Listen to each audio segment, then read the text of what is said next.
Get started. There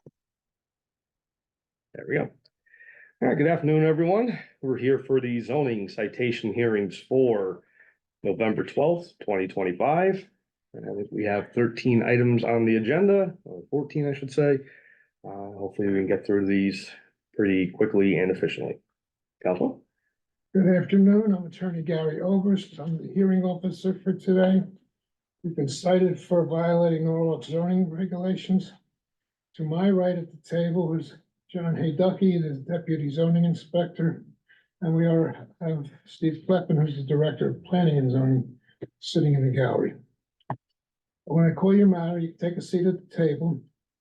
If you're interested in the matter, you're also welcome to take a seat at the table. If you're not here in person, you can attend via Zoom or telephone or whatever technology we have working today. Procedure is the city presents its findings, then you have an opportunity to be heard. Then I'll hear any interested parties, and then we'll try to reach a solution that satisfies everyone. And if not, I'll make a decision that may not satisfy anyone. If you have any questions, bring them to my attention when I call your matter. You have decided on the first matter. First matter is we usually take matters with council first. This is 9 Couch Street, Attorney Ship representing. And we get that up here. Good afternoon, Attorney Ship. Is your plan here? They are not. Okay, Actually, it's not. all right. There we go. There we go. Okay, so the last time we were here was on August 20th. And the nature of the violation is a third unit, probable fourth unit within a two-family residence. So given the location of the property, as it was adjacent to a zone line, the zone line, if it was extended, could remedy by allowing multifamily. So this had the rare opportunity where a zone change could be a remedy possibly for the violation. So Attorney Ship decided to go that route. And on September 26th, zone change application was submitted. And we were originally going to come back here on October 29th, but those hearings were postponed. So we sent that notice of cancellation to Attorney Ship, and he confirmed that today was a good day. He's here today. And confirmation on November 5th that the zone change application will be heard by the zoning commission on November 19th, so a week from today. So there's nothing to do today. Really not except a formal continuance to, I'm looking for December 17th. By then we'll have a decision from the zoning commission, and then we can go over the nuts and bolts of the what's required to legalize, make sure that we don't need anything extra like a variance or something like that. So, but we'll go over that after the zone change is done. 12/17, is that a good day for you? It is. Okay, continue this to 12/17. I've got notice. We're not sending notice. We've got it right now. All right. Thank you very much. No problem. Thank you, Counselor. Thanks for coming down. Absolutely. Okay. Is there a form here somewhere? Should be in the back. There. Oh, sure.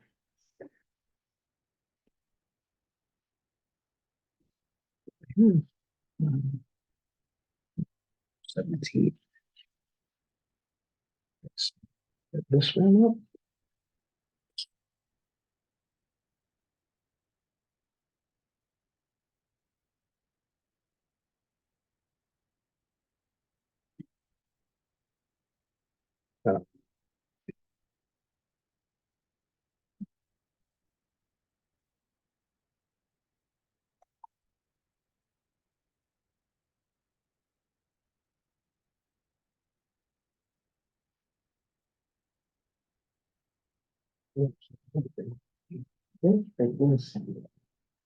Go to your left. There we go. Hold the wall.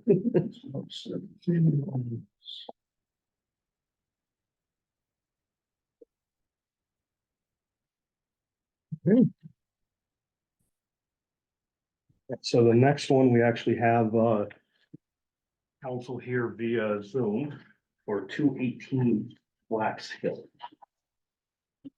I would guess, Me as Zoom, I'd rather take the people in person first. even if there's council. They came down here, they could Okay. get to the front of the line. No, totally up to you. I will obviously, so I will retract that. Let's see. So I think the next one here that could, if we wanna, The shortest one you got. shortest one we got, probably, I think Victor is probably gonna be the shortest one we got here. So that's 60 Maple. Okay, let's go there. Let's try and move this. Yeah. 60 Maple.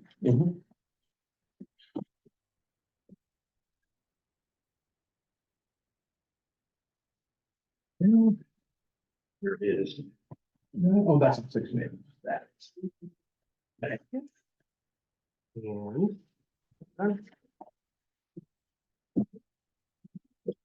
Oh, there. is this a new one? Yep. So we won't find the old, okay. Where's the, notice? That's, yeah, the notice for today's hearing is right in front there. The first, for today's hearing, Oh, there. okay. Victor, could you raise your right hand? Swear to tell the truth, the whole truth, and nothing but the truth? Yes? Yes. Okay. Go ahead, Mr. Duffy. Okay. So, this is a new matter. We're here for, the use of a property, within a CD3 zone as a commercial contractor's storage yard and, leveling and fill of property without a fill and excavation approval. Yep. So we initially got the complaint, this was back in June. However, we had a little snag in after our inspections and we confirmed that there was a violation. On August 1st, we sent a notice of violation. However, the tax assessor records had not updated ownership. So it went to the wrong owner and we didn't find that out for a couple weeks. And then the previous owner made me aware that there was a change.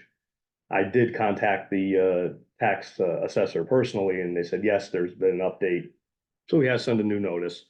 On August 21st, we sent that notice to Victor. And as part of that notice, an inspection of the property was required. And so I met Victor out at the property, confirmed that there was contractor vehicles and equipment. And there was also some removal of vegetation and leveling of land, regrading. So at the property, said to give Victor some time to remove the contractor's equipment and items, and also to get a fill and excavation permit. However, on October 21st, we still had not received the fill and excavation permit, and there was still some implements of contractor storage there. So we sent a citation for the October 29th hearing date, but again, as we said, the last item that was postponed, and therefore we have our hearing today. On November 6th, we sent hearing notice for November 12th, and here we are today, and Victor is here. So let me. I'm not sharing. Hang on. There we go. Okay, now we're, hang on. Got a little snafu here, folks. I apologize for that. The share screen's not cooperating here. Here we go. Okay, Just a second, let me read this. sure.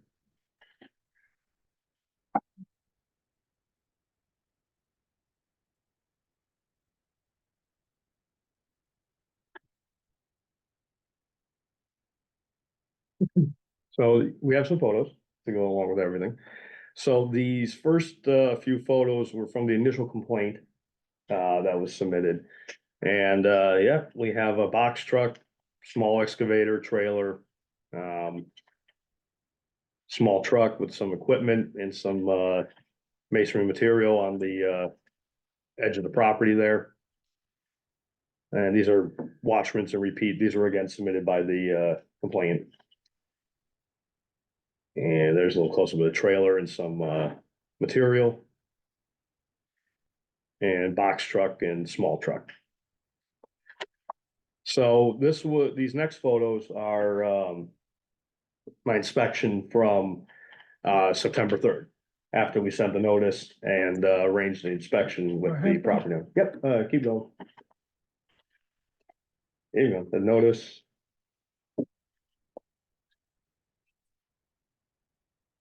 There we go. So this is when I met Victor at the property, and so some of the items and equipment have been removed. I will zoom in a little bit for everybody's benefit here. There's still a trailer here and got some material covered with some blue tarp here along the fence. And second photo, this is just a wide shot of the backyard. This was basically all vegetation overgrowth at one point.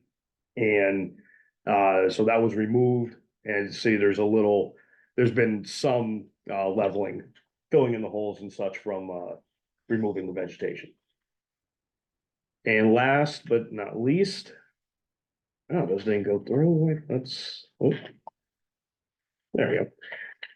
And we have a follow-up inspection that was done by my colleague Ian on October 23rd. And so see, we got some equipment and material there. That's some cement mixers. And wash, rinse, and repeat. Same story here. So at the end of the day, we need. That's for your photos. That's it for the photos. Yes, that's correct. Richard, do you have any objection to these photos? Are they accurate? We take through the trailers is, the trailers is not there.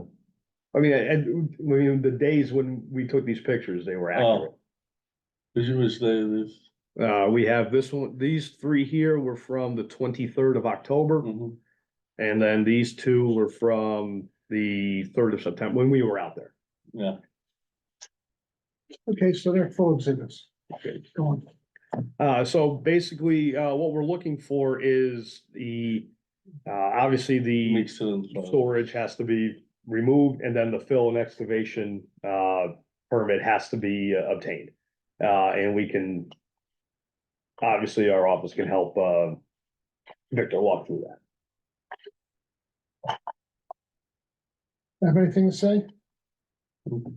You're gonna fix this? Yes. When's it gonna be fixed? Soon as possible, It's not an answer I can live with. Give me a date when I can count on it being fixed. I think that this month, yeah. This month. Oh. Not in October, in November? November, yeah. It's already halfway through November. I have to look at other stores, so I don't know how long it can. How much time is it? Well, I think to remove all the trailers, the equipment and all that can be done fairly quick. The thing that's gonna be a issue is the fill and excavation permit, because that's a full permitting process. So that's gonna take a little longer than a month. So I think at least continuing this maybe to December to see the trailers and all that are gone.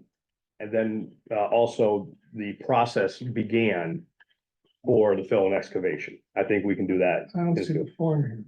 For that form, the file was, can't print that file, it's corrupted. The decision form. So if you, I can make one. yeah, if you want to just write it down, I'll write a fresh one up for you. Can I make a suggestion? Sure.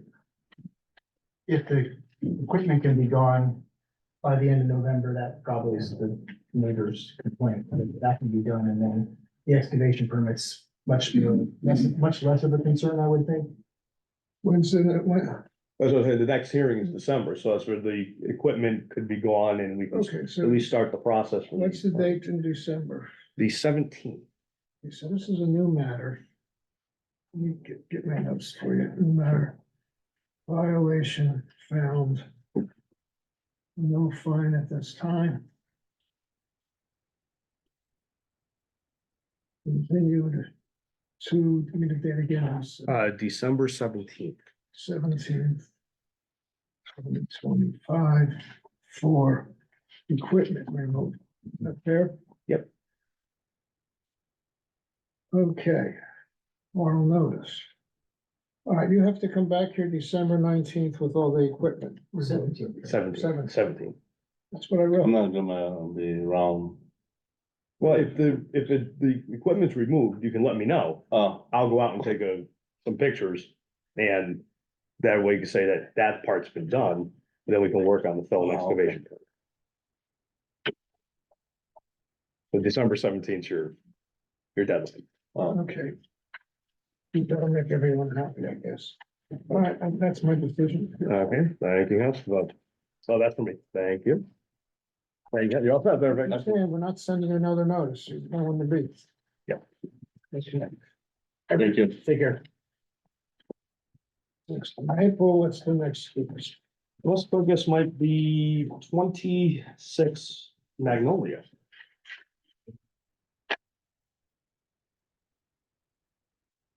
A little bit longer than I thought it would. That's okay. I wasn't that bad.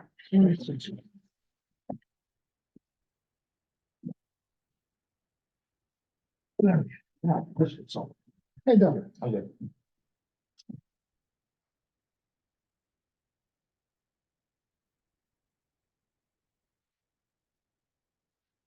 Oh.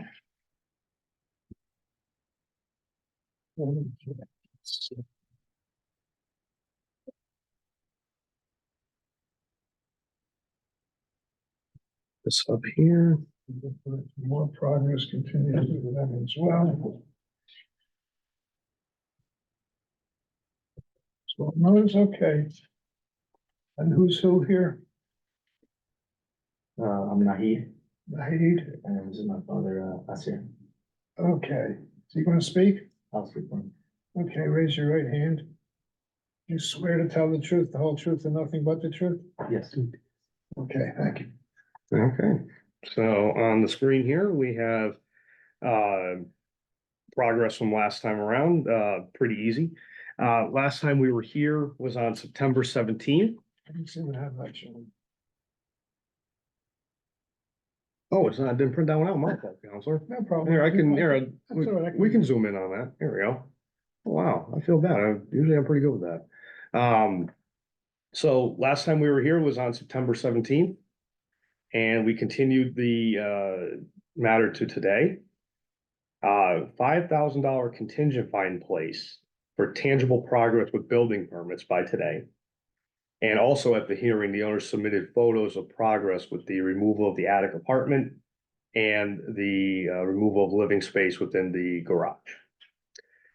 So very easy. The property owners have obtained their building permits. And in fact, they have passed all their building inspections. Oh, cool. So however, there is 2 items that are still needed. And this was from our compliance inspector, Mary Beth, that on October 22nd, she sent an email to the property owner saying that the driveway needs to be completed because we legalized an accessory apartment.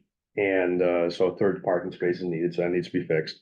And also, one wall within the garage was still up. The problem with the garage space, it is a 2-car garage. With the wall there, can't get 2 cars in.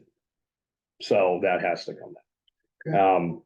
But again, relatively minor. I think the big news here is that the apartment from the garage and the attic have been removed. The attic is integral with the second floor unit which is the accessory apartment in the main house, and the apartment in of itself is removed from the garage.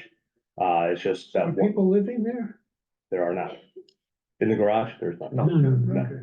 So there's nobody in the garage, and again, the attic is just part of the second unit there. Okay. So we're just about, to be honest, we're just about across the finish line.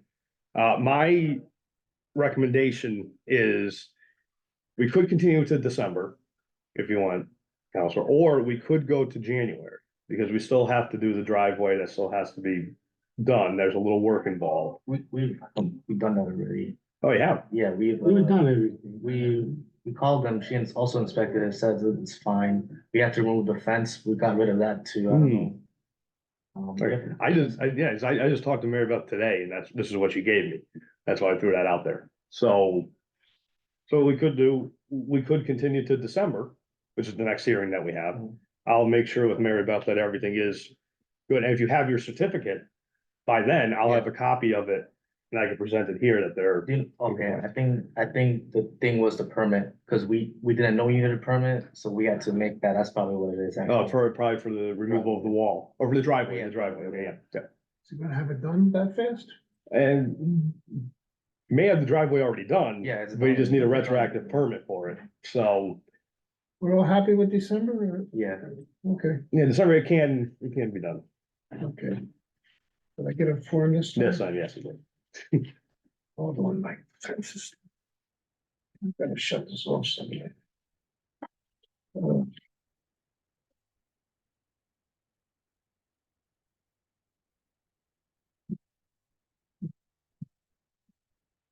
Let's see.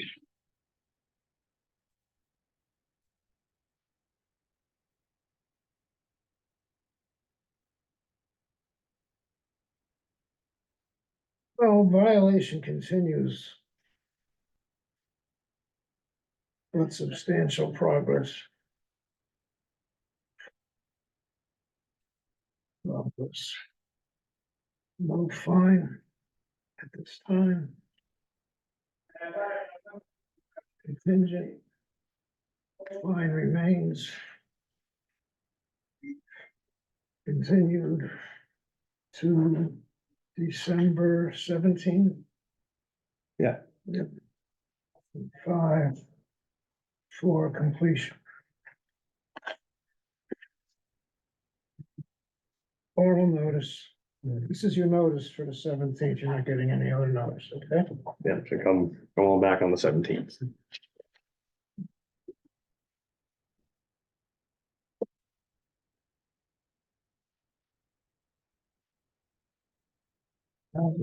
You're all set. Thank you. Yes.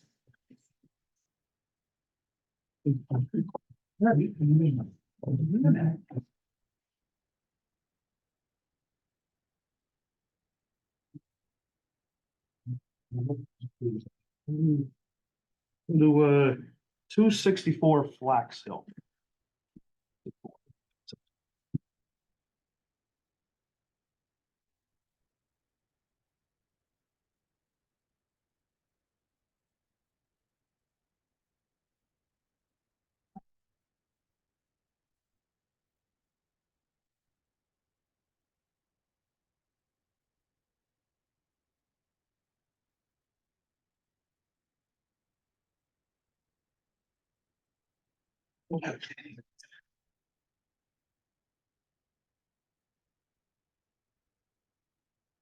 Oh, my, there's another one. I got to print out. Gee, what was I doing this morning? My bad, Counselor, it's your fault. Well, first time. Yeah. That only will be the last.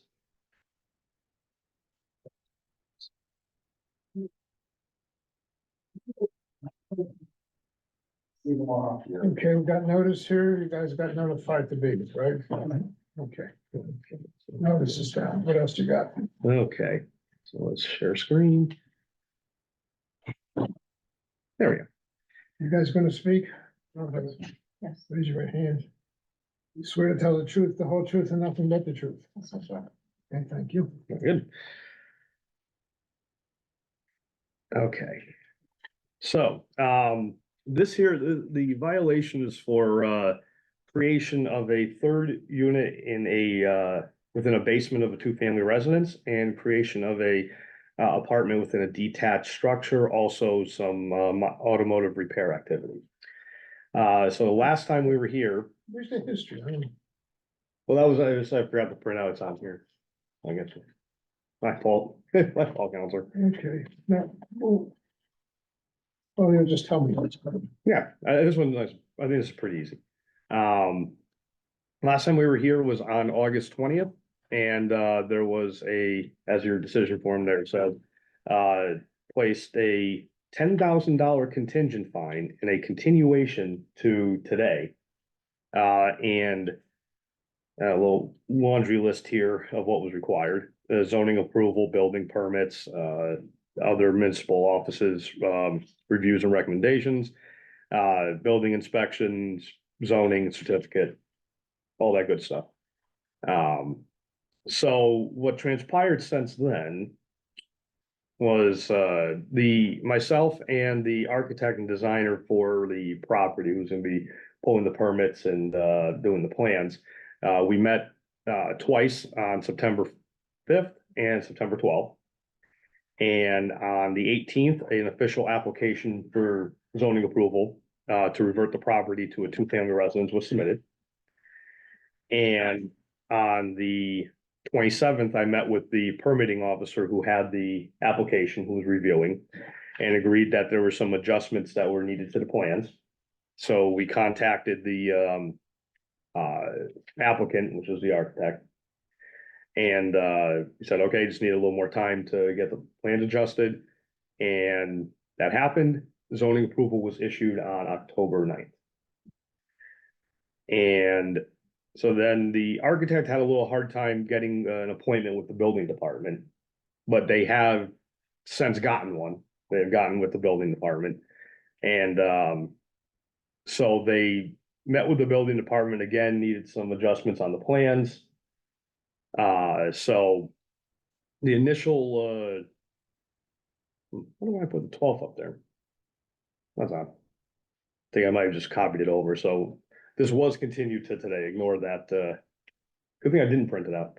Ignore that, postponement for the 29th there, you were originally on this hearing.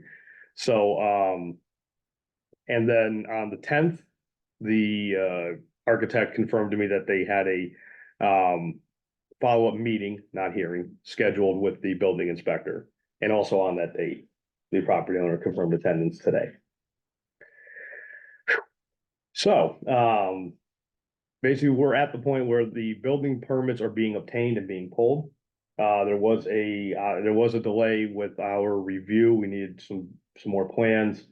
But they are moving forward, and perhaps the property owner can give even better of a update of where they are. And I can. So we're actively working with building to obtain the permit, but we will need to get a new plan for the building. And then after the plan, then we will do the actual work. And considering with the holidays coming up, we would like to request for an extension of at least 150 days for us to, That's still almost half a year. 150 days is, yeah, like a little less than. That's kind of long. Yeah, why do you need so much time? Would you consider 120 days? The thing is that we're thinking of the time that it would take to completely get the building permit, right? And then move forward to what it will be. How And long does it take to get it going? Well, in this case, there may be a little extra involved. There was some substantial work that was done within the basement when it came to the sanitation lines. And this isn't done without permits. So when the improper apartment was put in the basement. Yeah, but there's nobody there now. No. Nobody living there. no, Is there anything outside that people are complaining about? This actually came in via the fire marshal. Oh. So this one was not rare, but this was one that came in interior. We actually didn't receive it. So there's no fire. The body shop is gone. So there's There nothing. was no, there's yeah. nothing. Yeah, well, there was a lot that was. Fires that- But there's nothing on the cars anymore. Yeah. You seen it recently? Actually, I've not been out there in probably over a month, to be honest. Okay. So I can head out and take a quick inspection and Right now, if you want, yeah. I can do, okay, so I can do that in the meantime as well. Okay, so how much time should we get? But you guys have come back like 2 weeks after. Yeah, the we initial came- Inspection and all of the stuff. Then, yeah, we went over everything and there was You much have of come it. back to I'll come 30 back just days. for the hearing officer. I'll come back one more time to get that. Okay.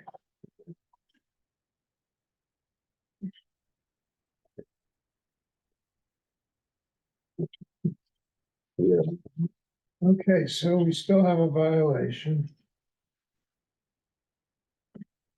Mhm. But substantial progress.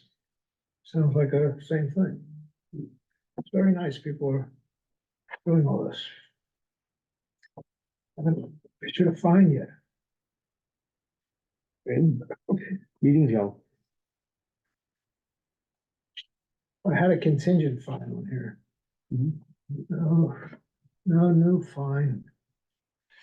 This time. Contingent fine remains.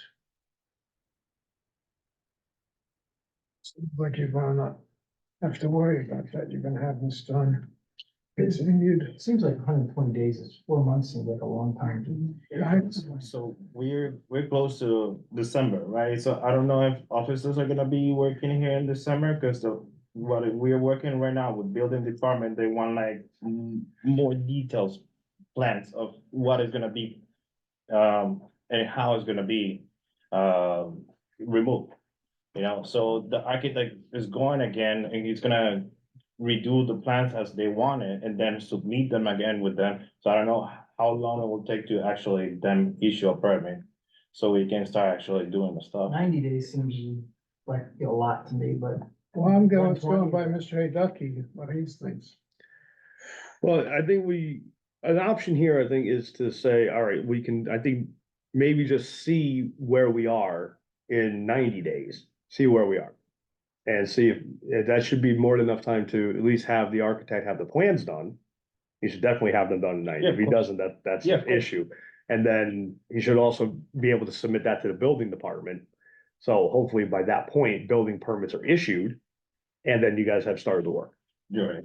And I think that's definitely more than fair. Give me the date again. So if we were to do 90 days from today, let me do a handy dandy calculation here. So that would be Tuesday, February 10th. We do not have any scheduled hearings beyond January. It's time to pick a date. Let's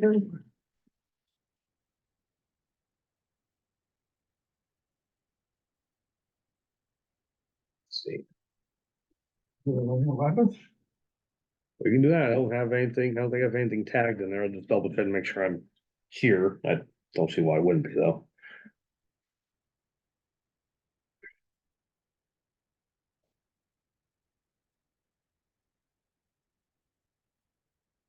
Yep, I'm clear. Okay, 2/11/26. So I want to say progress, you said what you want to see done by then. Yeah, so new plans submitted for the building department. Building permits issued.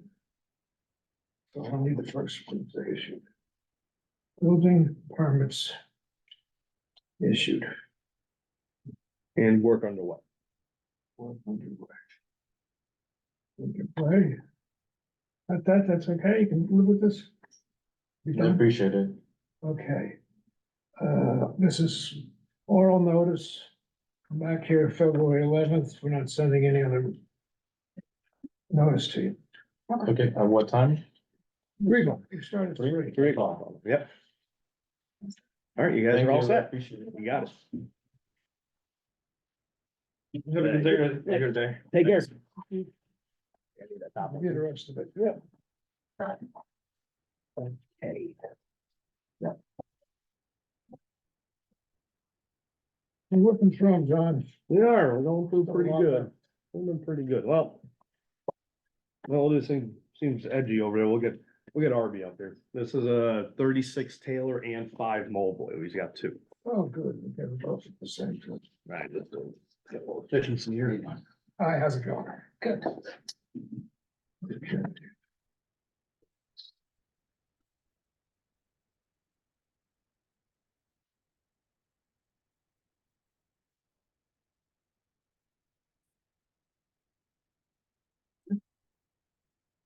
Okay. So we'll do, in the easy one's 36 Taylor. There's a sheet for you.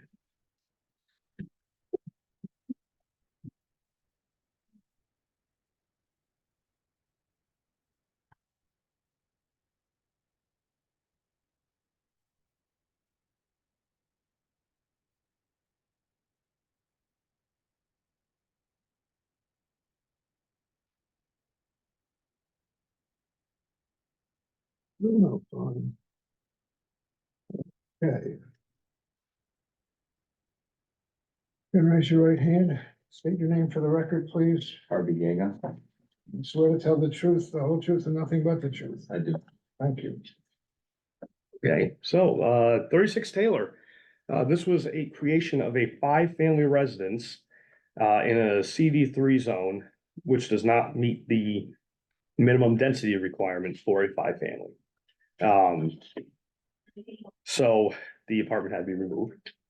And our last hearing was August 20th. And we continued to today. No fine was placed contingent or assessed. On September 12th, we did an inspection that verified that the attic was vacated and the kitchen was removed. And on September 30th, an application was submitted to get permits to do this, to make it official. And to get a building permit to make sure things are done properly. Our permitting officer deemed that the plans were a little inadequate and need better plans. So RB, myself, and the permitting officer met on October 8th and to go over what was needed and what's required. And then on November 6th, hearing notice was sent for today. And I would contest that Mr. Gega got proper notice. Any objection to notice? No. Okay, we have notice. Very good. So, so basically that's what we're at. Allow me to. Again, this is a short presentation here. So this is the attic level. This was a bedroom that actually had a separate lock on the door, the interior door.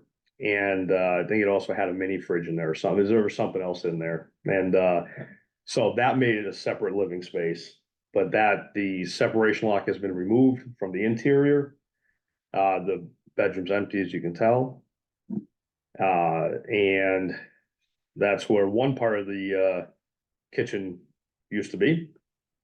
And that's where the other part was on the other side. So really it's just a matter of getting permits to. This photo's accurate. Correct. Yeah, they are. So it's just getting permits to verify from the building department that work, and also to, we have to shift some doors and door frames to make this attic space integral with the floor below. And that's what those plans hopefully will reflect. Okay. And so that's why I think we can get plans into our office that are adequate by December 17th. I think, I'm sure, but Mr. Gega could probably fill in a little bit better on the progress of getting those plans. If we do get those plans relatively soon, because our permitting officer has already gone over the nuts and bolts of what's required, a zoning approval should be issued fairly quickly. And we'd like, obviously, the building permits and the certificate of zoning compliance to be issued as well. That's ideal. But again, I think if we can get good plans and our stuff issued and then you into the building department, then that would be a great step forward. But you're asking for everything. I always do. What are you gonna settle for? What is he? I As mean, long as he's, I do think, he gets it done, fine, but.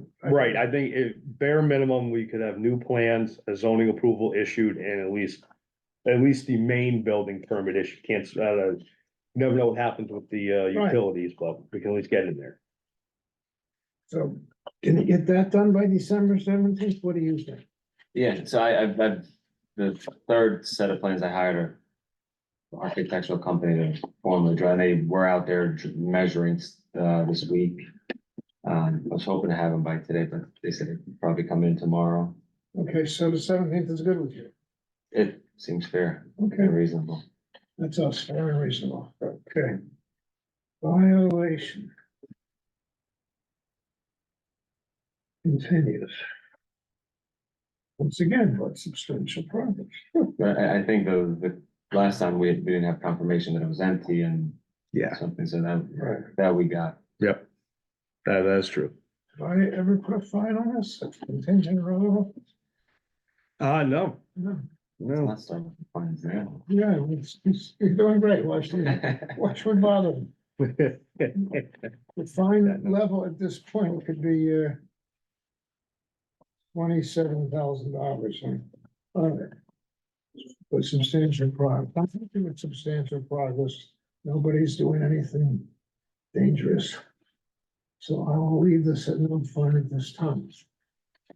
Continued to 12/17/2025. For adequate applications, plans. Application plans submitted. Zoning approval. Approval issued, okay. No, it could be, but at that point, they add up. Okay, if you get more done, you get more done. This is the minimum I want to see. Okay, so, all those. Expect you here then. That's your notice. I have to sign the back page of some of these that I didn't. I don't have to Maybe we can, check them out. I want to go. We'll through circle the- back later. the Emails again. you know, we'll sort it back. Well, so regardless, I'll just send you that one that we didn't have anyway, so. So you get this. You get this. And I keep that, okay, then I got. Five more. Boy, yep. Oh, boy. Okay, so you're still under oath.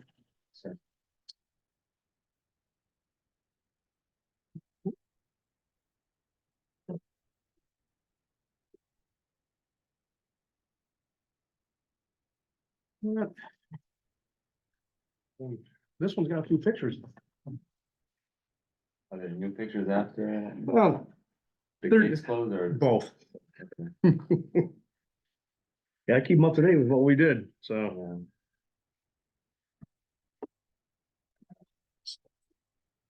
It was closed when I drove here, so. Yeah, I think we finally got the end of the rainbow, I think here. Took a little bit. They were supposed to come back to me with Mr. Clifton, but needed a better architect. Okay.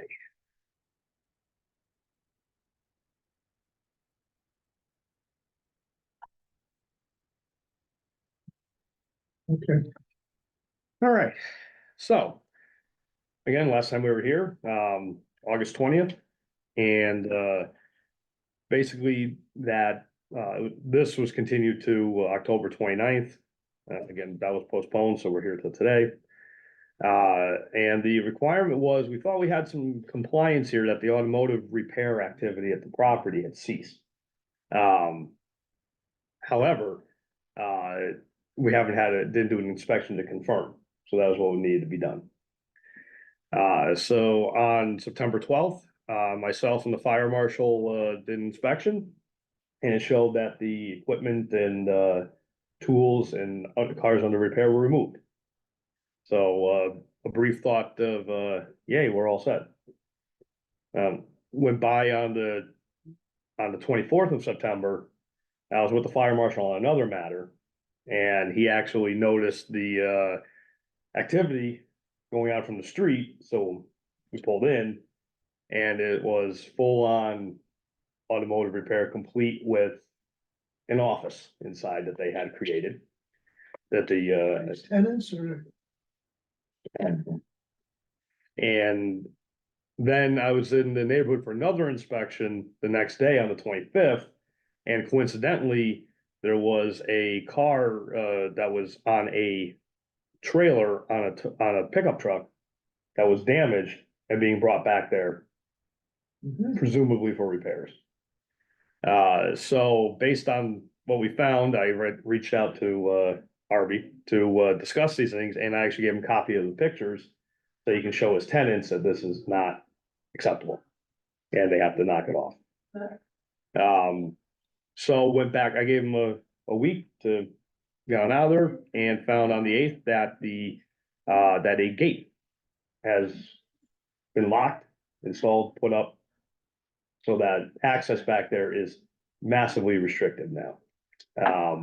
And then also, I didn't mention on here, cruised by last week when I was doing another inspection in the area, and the gate was also closed. Nothing was back there. So, so just as like a little history, which I'm sure maybe RV doesn't want to see, but we're gonna have to do it anyway. So the inspection photos referenced in the memo was, this is September 12th. And just a couple of cars parked back there. Nothing, the cars can be parked there, that was perfectly fine. And then. So this was September 24th. See, working on a vehicle back there. Well, then another vehicle being worked on. And even worse, there was some welding equipment here, and that's what got the fire marshal going, because there's no authorization for that. And that electrical cord ran in there, and because of that, the fire marshal said, okay, we're going in. And so, even though there's, I believe this is your lock there, Ari, that didn't do much. Just a little bit of fire marshal, but then opened pretty easily. Inside, immediately entering, there was a van that was being worked on. And this was the office, full-on office that was constructed in there. This is a wider view of the shop itself. Some of this is RV storage, the washing machines and all that. Some of that is his, which again, it's for his properties, which are in the neighborhood, which really, if it was just storage, really wouldn't be a big deal. And again, this is just going down to the rear of the building. And here's just a shelf full of fluids, various tools, lubricants. And this was a better shot of that initial first van. These were the photos. The first one's a little grainy, the truck backing in this vehicle here. These are on the 25th. And see there, they're backing this car into the subject property. I tried to traffic was already being hindered enough by what this guy was doing, so I didn't get out and take a picture. And Mulvoy Street, if you've ever been down there, is a tough street to navigate in the best of times. And then I circled around and Kicking them out of the parking spaces. I don't know, and can't dig, that's fair. But then we went by. And went by again on the 8th, and there we go, we have a gate up. Okay, So, and again, I went by again last week. Similar conditions, same thing, nothing back there. So that stays. We're in compliance. objection, any of those photos? No. I mean, I saw that he's, when I met So with we Bishop. can't get back there to see what's going on?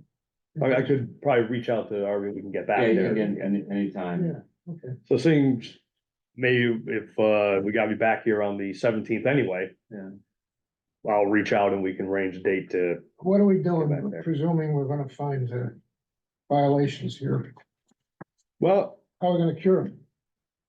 why, if they are back there, I mean, I think this is the first big step that RV's taken, is to put the gate up there and heavily restrict who has access to it. Okay, So that may be enough to work.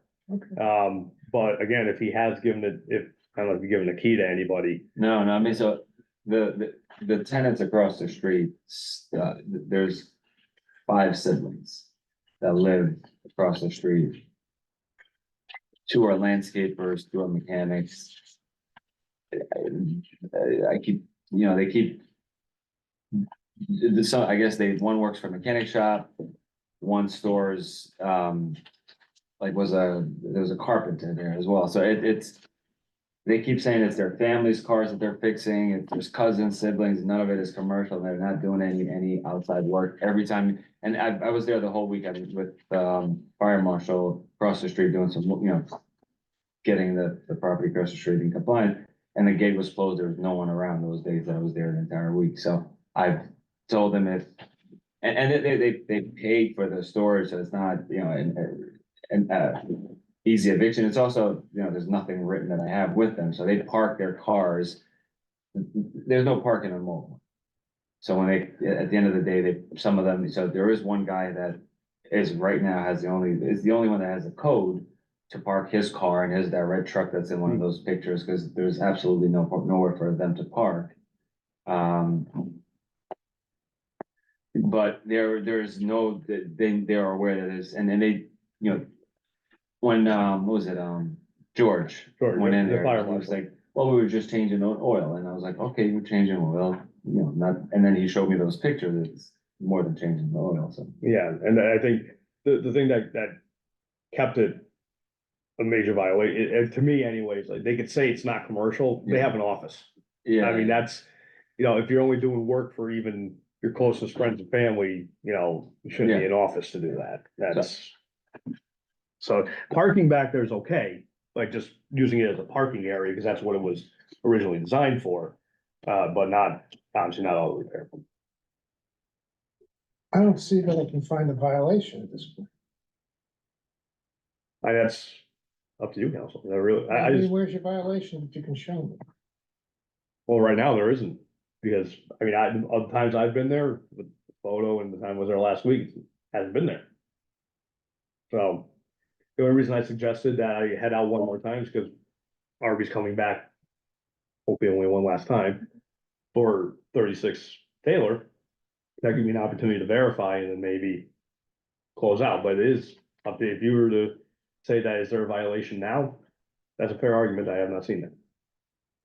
I'm afraid to close it. Dismiss it, and then you gotta start all over. Can we just continue it to see that the violation has been cured? Could do Might be a that. better way to do it. Well, we could have seen is there is no fine that's issued. You could remove this from the hearing process, Okay, and then if a violation, we document a violation, I'll send a new citation. I won't close the file. okay. Is within the state, Connecticut gives us 12 months from removal from the hearing process. I can send a citation outright. I don't need to send a notice. Yeah, I mean, I have no intentions of, I've been driving by there even when I don't need to, just to see if these guys are, cause it's a little tricky, because they're my tenants on the, residential side.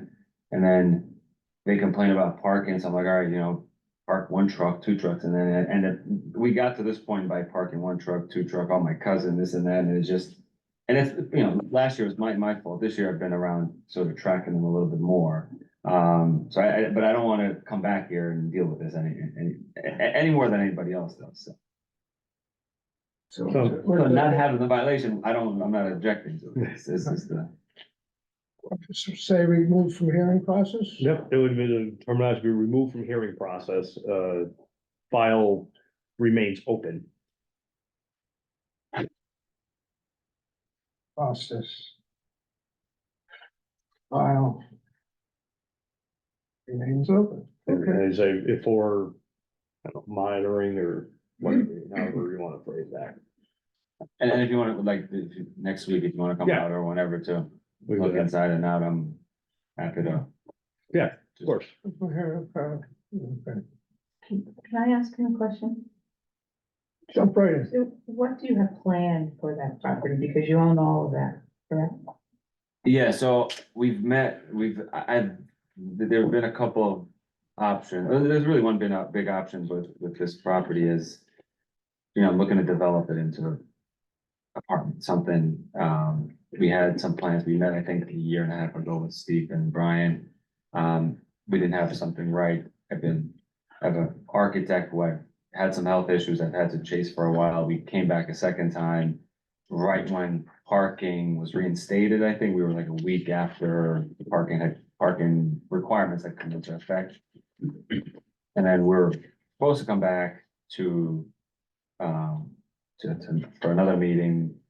I think it was by Labor Day, so which we're beyond it, so. The plan is to do something better than what's there now. I travel that way quite often, so I see it. So it would be great, because it's been like that for decades. Yeah, no, I hear that, and it's, so it's in the works. probably took a longer path than I should have to get to that point, but, you know. Living even. Okay, you're all set. No. We'll Thank you. be in touch. All right, sounds good.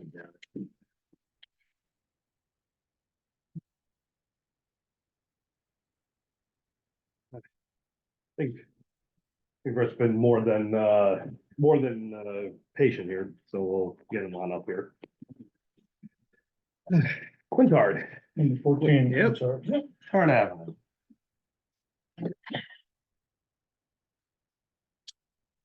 This one I think will be the best news of the day. That's some pretty good ones today.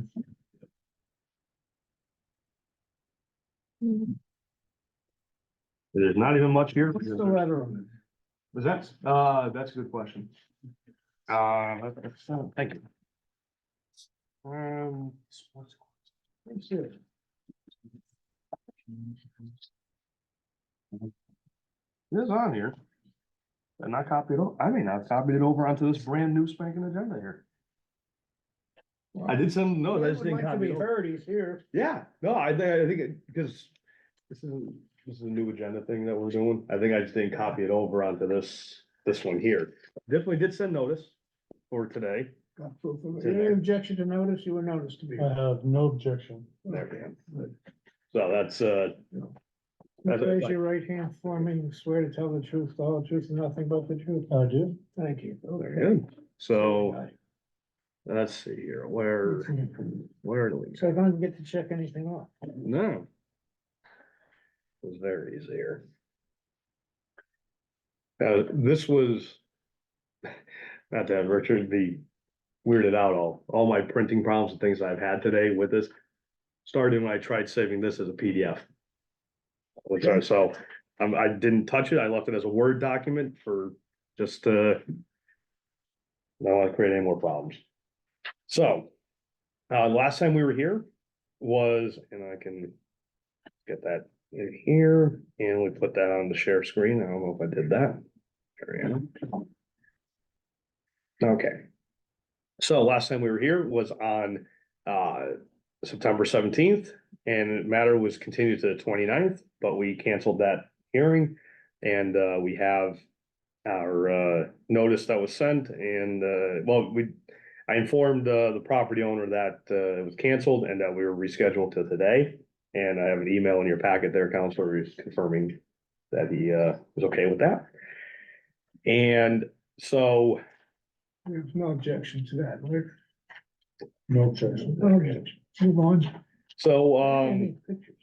but I went by several times between October 8th and the 4th to make sure parking, all this was parking of a vehicle on the front yard.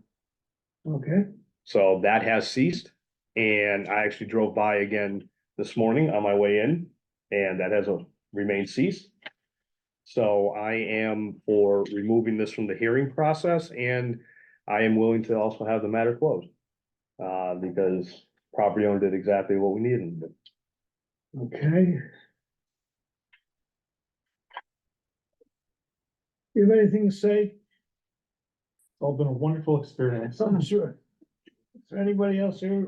I don't think there's anybody for this particular matter. Nope, they are not. Okay. And I think, Violation Cured. File closed.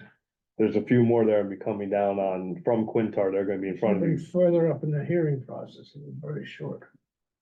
I thought the other ones were gonna be a heck of a lot shorter than what they ended up being. So I do apologize for that. Not a problem. And, so there's a few more that are The coming. judge is gonna get a big courtroom full of cases. Write down how much time you're gonna need. So everybody writes down 15 minutes. And that's, I mean, we could start doing that. I don't know if Steve, you got any objection to that. I'm leaving it up to you. You know what they're doing. Well, that's a compliment. Thank you. Thank you for that. You're all set, my friend. Thank you very much. Appreciate it. Good All right, work. guys, enjoy your day. You too.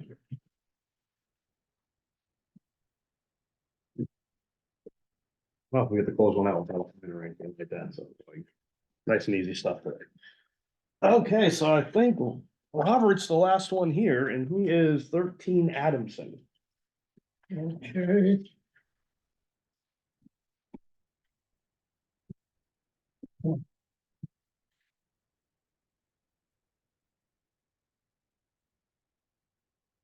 Robert is a frequent flyer in our office. Not for long, Not for long, hopefully not for long. I think your memo fell out. Let's see. There we go. Oh, that's not it. That's not it.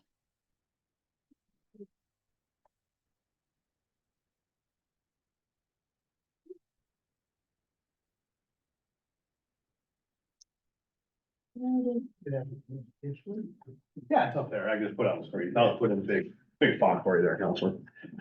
I have this one. I know I did.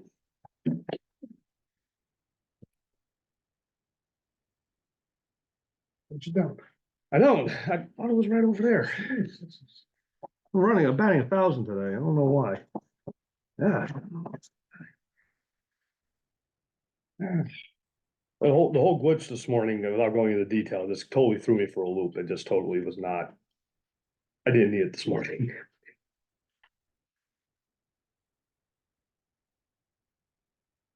What's happening up there? And then, Analyzing it.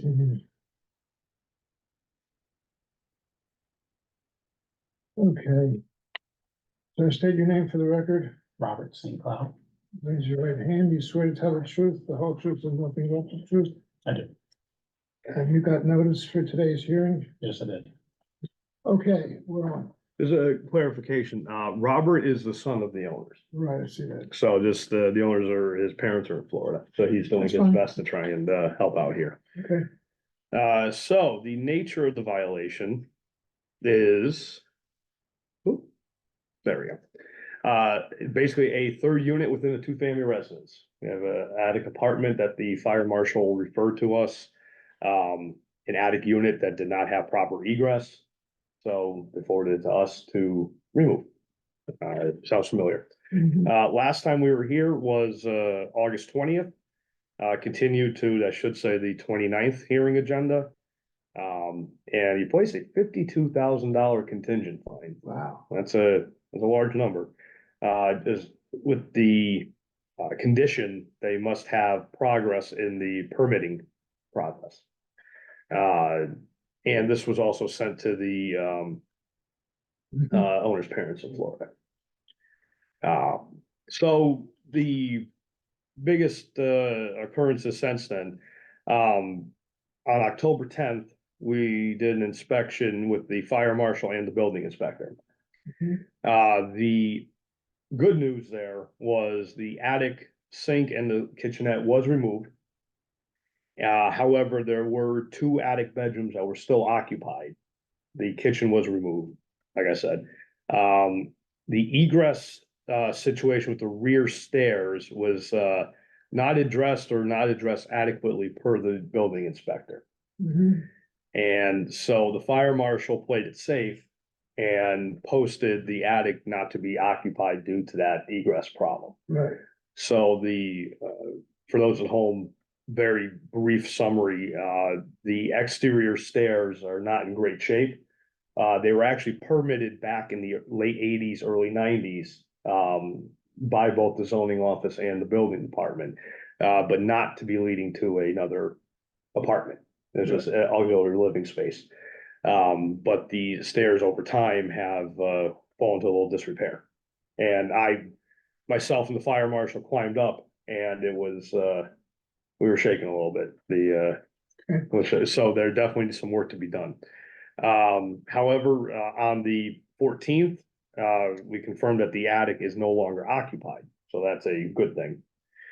And the 29th hearings were postponed. And then early November, the 2nd and the 4th, we discussed possible placement of a laundry style sink up there in the attic for when it becomes integral with the floor below, to use as some auxiliary space for the second unit. Mhm. So, because we found out the reason for that being to remove the pipes that are there per building code, I think you would have had to go down, basically almost beyond the second floor unit. So you couldn't just take out the pipe as the building department requires, you'd have to go down into the second unit. So this may be a slight compromise to be able to use that as something other than a kitchen. But we still have to make the attic space integral with the second floor. And once that happens, then if the end of the rainbow here is if there's still gonna be bedrooms up there, the fire marshal still may need that egress out the back. And if that's the case, they have to be repaired. But I'm gonna leave, I think I said this before, I'm gonna leave that to the fire marshal and building department. Okay. To me, the presence of stairs in the back doesn't necessarily constitute a zoning violation. It's what's going on the inside. So basically, once I'm happy, you gotta keep the fire marshal and building department Off my happy. back, yes. So, and that's basically where we're at. I'll be honest, I may have been in a little bit of a bad mood when I wrote this. Yeah. So, It's beyond what you're allowed to assess. yeah, Have Well, to it's- use some donuts or well, something. in January, if we did continue this to January, which I'd be okay with, because I think Robert's finding out that this is kind of snowballing into a quite an ordeal for him. To be continued to January. In January, the maximum fine could be $65,250. Right So now, it's 55,000. right now, it's just under 55,000. That's fine. So. Like buy a new house. So what I'm looking for is just. Whenever we continue to have a complete building permit issued, whether that's for. The stairs, the attic renovate, whatever we're gonna do. To have the building department, basically Peter in the building department. Have a complete building permit that. All the back and forth, all four of us are having. Streamlined, we have a permit. You can say. You turn to speak. I'm for it, I'm for it. Actually, here, what I'll do real quick, I did have one photo just to confirm what I was saying earlier. This is where the kitchenette area was removed, and I believe, correct me if I'm wrong, it's this pipe here that goes. Pretty far down into. Almost beyond the next unit below. Okay, explain that. All right, so you have no objection to that picture. No, sir. All right, so we got a plan here. Violation continues. We have progress. Okay, continue to, when are we continuing this to? I think Ms. Roberts doing his best here, and our December meeting is very, very packed right now. I think we can go to January would be, January 21st. What is it you want to see then? There's a building permit that is inclusive.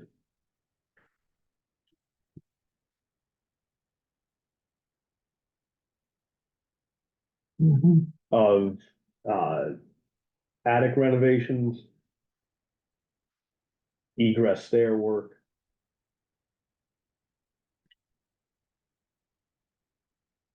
And integration of the floor below.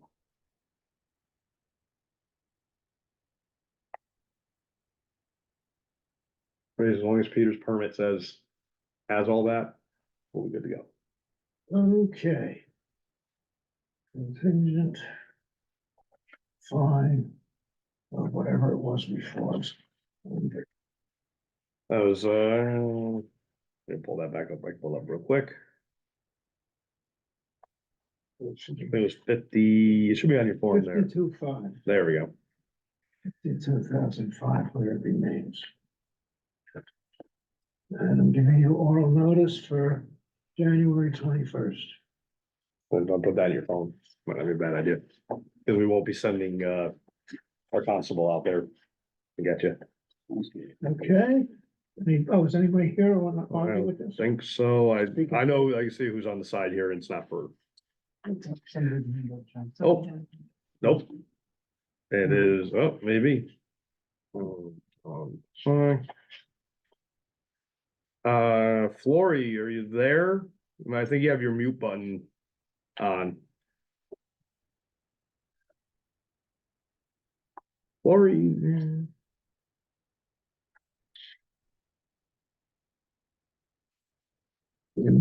Yeah. Well, that's their mute button is still on. Don't know if that's a, I know I could do. Let me see if I can, if I do this. Oh, there we go. Maybe, nope, I thought she had it for a second. Let's see, the smaller panels there. There you go. How's that? There we go, okay. Whew, Thank okay. you so much, Robert. Oh, I'm here. are you there? Okay, I very am. good. I am indeed. I believe I heard you say you're moving on to 19 Adams Lane. I haven't said that yet. Oh, We sorry. can, I haven't said that yet. I think we just have one more that we would do before 19 Adams Lane. Fine, then I'll go back to mute status. Thank you. You got it. So that was nothing to do with 13 Adams. Nope. All right, we're done with that. But you're all set there, Robert. So, Jane, we'll be in touch. We'll get this squared away. Don't worry. All right, cool. Your parents, I'm sure, happy with the work that you're doing. Because I hope they are. They are. Thank you, everyone. You got it. Oh my God, I'm glad you said that. How are you? Well, how are you? You have your little word. You seemed a little down when I first got in here. All right. I'm going to say something. I thought it was the last one. Good seeing you. I got one more kid coming your way, so, yeah. All right. All right. Yeah. Take care, Rob. Okay, so what I'm do, I have, all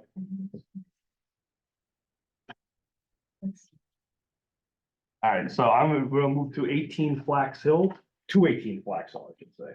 That's the second one. Because they have counsel that's here at the, that's here. 218 bucks. So you got that there. I'm gonna get the presentation out. Not much of one, but.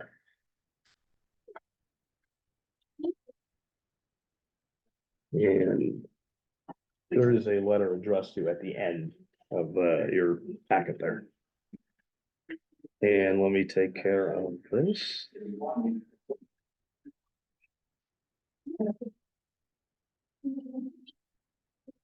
And Emily, I'm promoting you to panelist here and feel free to chime in. Okay. Who's the attorney? Hi, There's there you go, Emily, there we go. Emily Wilson with Goldman Gruder and Woods. Okay. Do you have anyone speaking besides yourself? No, I'm here just to That's fine. okay. Go ahead. Okay, You got notice? I think we have notice here. I think we're pretty good. Any objection to notice? No objection to notice. Go ahead. Okay. So I'm pretty so I'll do a brief history for everybody's interest here. So we have, this is 218 Flax Hill. This is actually a relatively old property. This is actually, I think it was the original house owned by the Bloom family and they housed their oyster fishermen there, their oystermen there. So the nature of the violation is 2 unauthorized lower level apartments within a legally non-conforming 8-family residence. Don't get too many of those. 8 family and 2. So illegal 10-family. Oh, it's an illegal 10 family. Yes. 8 isn't enough.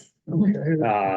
But 8 was enough. I thought. Well, this zone does allow for 10-family. Okay. However, there'd be several steps that would need to be tackled. One would be, what makes it non-conforming is the size of the property.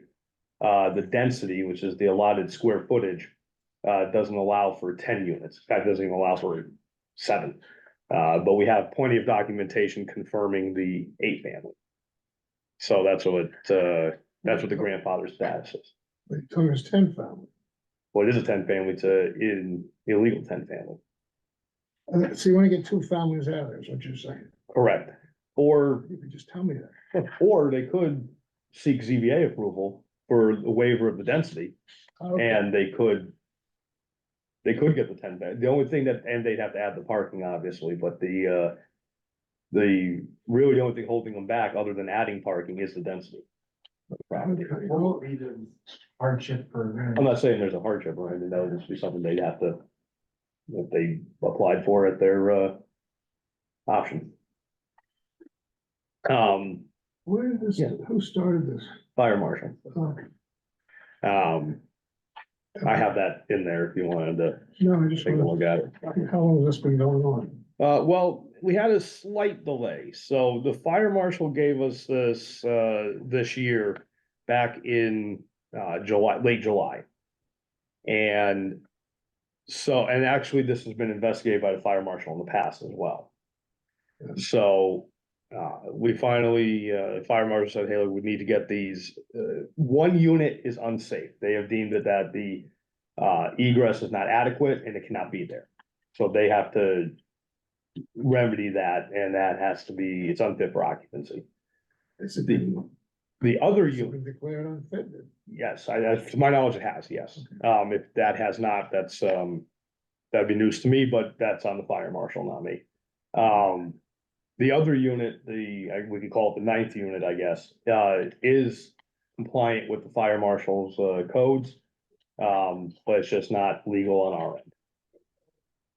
So, what happened here was the property owner did retain counsel initially for this matter. However, our corporation counsel deemed it a conflict of interest. It was Attorney Kimmel, Which attorney can, Gene, from, the Blight office and from Beechman Morris, oh, okay. Beechman and, Virgil. Moses, that's it, that. So they deemed it was a, conflict and informed, their counsel of that. And counsel subsequently informed the owner. And, they retained new counsel here, Okay, which is Attorney Wilson. right. And, so we had a good discussion on, November 10th, about what the issues are. Soup to nuts, what needed to, ideally, the 2 units should be removed. But given the fact that, it is something that a variance could be applied for, that would When did she be, get, Attorney Wilson, when was she, when did she take? Emily, do you know the exact date you were, retained? I was retained, officially came in on the 6th. Okay, and you want to continue this? Yes. Okay, let's go to continues. You can do that. Okay, how much time you want? Attorney Wilson? I was thinking that at least to get an idea of what the, what the plan is, we would looking for January. Okay, we've got a date in January. We're getting busy in January. No, we're getting busy in December. December, we're pretty busy. Oh. January, we only have, 4 items on right now, so we can do that. All right. Is that satisfactory to you, Attorney Wilson? It is, thank you. Council requested continuance to January what? January 21st. January 21, 2026. Granted. Okay, that's it. Oh, very good. All right, Ellie, we'll be in touch, Okay. to go over the finer points of this. All right, thanks so much. You got it. Take care. Thanks for hanging around. Bye-bye. That's short, big section. If you need that and That, you here, need all I this. got Okay, very good.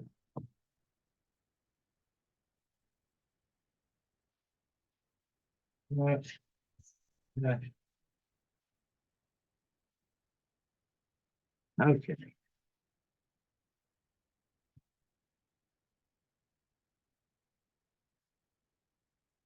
So I guess I think we got. Yep, everybody, we'll do 19 Adams Lane next, since we have a few folks in the queue here for that one. Okay. That's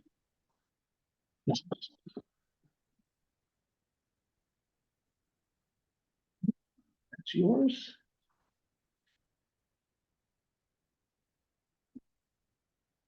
And let me get this on the old share screen.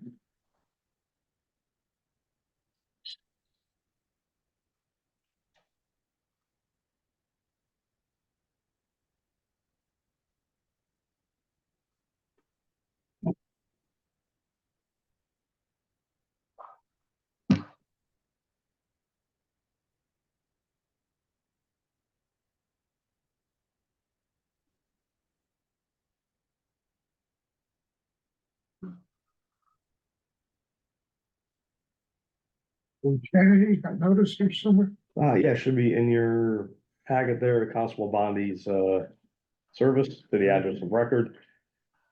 Okay, so we have nobody here representing the owner. And nobody present. Okay, so I'm gonna find notice based on Constable Bondi. And tell me what's going on. Okay. Are these people gonna speak? Yes, here, no, I'll stop share briefly here. I think we have Kelly and Flory here. Okay, Kelly and Flory can Why don't we get Kelly her authorization here? Can we see her?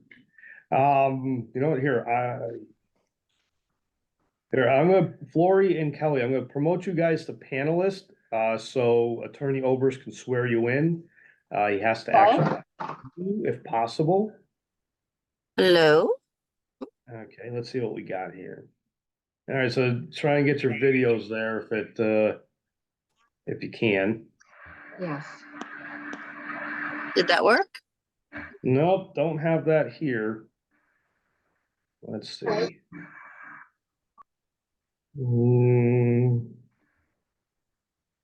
Well, I hear you all, but for some reason the videos aren't coming through and you guys are panelists, so Okay. you should have full rights as I do here. I have my video off. Do you need my video on? If you could, that would be great. Fantastic. Let me pull my hair back down. Okay. I'm at the end of my workday. I apologize. I'm here. Oh, there we go. Flory. This is Flory. Hi, Okay. Flory, wait 1 second here. Hi. Kelly, you're a little, Let's do Flory first. yeah, Flory, we'll do you first. How's that? Sure. State your name for the record, please. Flory Monroe, Okay, and your address is? 15 Adams Lane. Okay, Flory, and raise your right hand. Done? Swear to tell the truth, the whole truth, and nothing but the truth. I do. Thank you. Welcome. And now we're gonna see if we can get the next. All right, Kelly, you're on, but you're a little blurry and you're vertical. It's probably because Actually, she's horizontal. There we and go. the internet Now connection is there poor we go. because I Now was coming from work. So okay, very good. Okay, there we got you. And state your name, please. Kelly Boozer, Where do you live? 25 Adams Lane. Okay, you swear to tell the truth, the whole truth, and nothing but the truth? I do. Thank you. Okay, we're ready to hear what All right. Sherry Ducky has to say. All righty. So this is for a creation of a additional unit and rooming house conditions within a single family residence. That is the violation. Okay, Last time we were here was on August 20th. And we continued the matter again to October, but we postponed those hearings to today. And we have notice established. And the requirement was that there must be tangible progress, either in the insurance claim process or the permitting process. And I'm not sure, I think on the last hearing, I think he did put a contingent financing. $20,000. $20,000, that was it, okay. That was actually raised from something else. Right. So since then, we do not have a permit to remedy. So very brief go back here. There was a fire in the residence.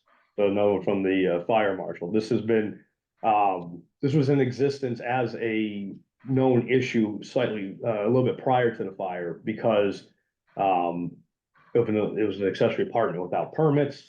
We changed the regs so that the accessory apartment could work. You need permits. The owner never got the permits. And in between that time, there was a fire.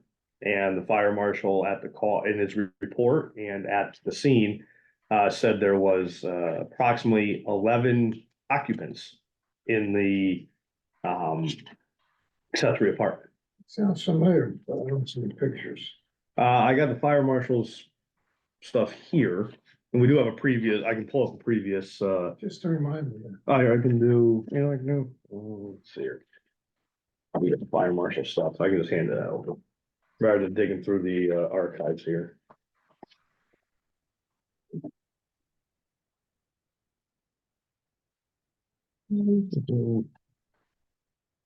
That's, where's, here we go.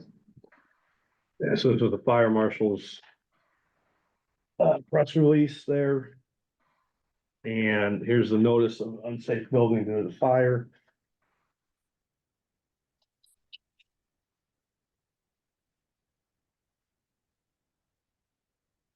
We don't have too many pictures of the inside. Nobody's gotten in there except for the fire marshal, except for the fire department, to be honest. Okay. We never have gotten access in there. Just, you don't have the history I usually have.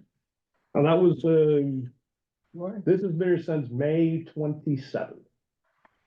Okay, It should be on the decision form somewhere when the, Yeah. citation was sent. the decision form. Yeah. This one? On the front page. There's a citation on there somewhere. Oh, There. it's myself. I think I know that by now. Okay, I'm all set. Go ahead. Okay, so at the end of the day, we do need we need a permit to revert this back to a single family.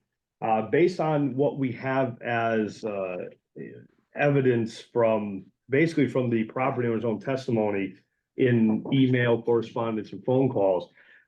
He does not reside at the property. So it'd be very hard for him to claim that he lives there regularly and can get a accessory apartment. To get an in-law apartment, that's one of the requirements for an in-law apartment. So he said he was he was gonna attend here.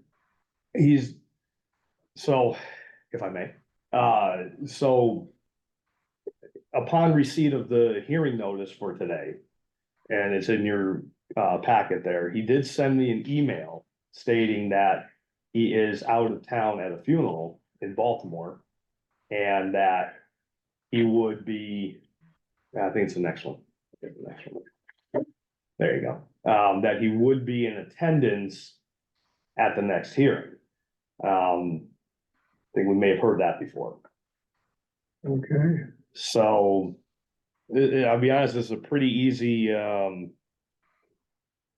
this is a pretty easy presentation for him. We don't have permits, we don't have any mitigating factors such as, something like an example would be the insurance company's taking me to court or something like that. That would cause delays. So I think it is, the property owner is at a funeral, we gotta take his word for that. But this has gone on quite some time. And we have gotten nothing. The only silver lining is that because of the fire marshal and building department's orders and just the time it's been since the fire, the property is unoccupied. okay. And there was damage to the, substantial damage to the, rooming house accessory apartment area. So there is nobody's there. Currently, there's no rent being collected, nobody's lives in danger at the moment. That's the only silver lining to all this. Okay, well, that's not bad. Let's hear what the neighbors have to say. Very good. So we'll start with Flora. You are there. Let me. Sure. First, may I ask, do we have any proof that there is an insurance company involved in the reparation and repair? From previous, yes, in previous documentation, we do have that he He did mention a insurance company he is working with. We do not have official insurance paperwork, though. Okay, so what we have is a vacant house in disrepair with an absentee landlord and a situation that is creating blight in our neighborhood. So I'd really appreciate hearing what the Planning and Zoning Committee can do to move this issue to resolution. For us here, I will agree that the property is getting in worse condition as the days go on. And I have reached out to our blight officer, Steve Bruschi. Not actually a couple of times, to be honest. And because my concern, just as the neighbors, is that the property is just going to end up going into disrepair and eventually becoming an eyesore, and it could collapse. It could, be even worse. Unfortunately, that's not in our jurisdiction. That's in Steve's jurisdiction in Blight. We look squarely at, the only thing we can do is pressure the property owner to present plans and permits to renovate the property, to remove what's left. It's probably not much left, what's left of the apartment, and then renovate the house to something habitable and acceptable. But when it comes to, until then, until the permit is issued, we're kind of in the same place we were last hearing, where a permit is needed and then it has to be executed. So it's one thing to have a permit. You can come in tomorrow and get a permit from us. That's all well and good. But then he needs to actually execute it. And, I think we're at the point where, we can push him to do that, via either probably fines. I gave him a $20,000 fine, he didn't even show up. I don't I have mean- much more room to work. Let's hear what the other neighbor has to say. Sure. Kelly, you there? Oh, no. Did No, she go? Kelly may have dropped off. Oh, no. Oh, here, she's here. Let me, try and get her there. Oh, wait, Julian's here as well. I think that's her husband. So let's see. Let me move him to panelist here. Okay. Julian, you there? Yes, I am. Perfect. Do you mind turning on your, Yeah, there we go. Perfect. I think we may have lost Kelly there. I'll try and bring her back. Hey, no problem. Yeah, all I was going to add was it's actually not the adjoining apartment. There, hang on, Julian, I think you gotta be sworn in. Oh, yes, I do. State your name and address, please. Julian Davis, 25 Adams Lane. Okay, and you swear to tell the truth, the whole truth and nothing but the truth? Yeah, I do. So Kelly is to you? I'm back. There. Hey. Is, Kelly, you're Julian's, wife, right? Yes, sir.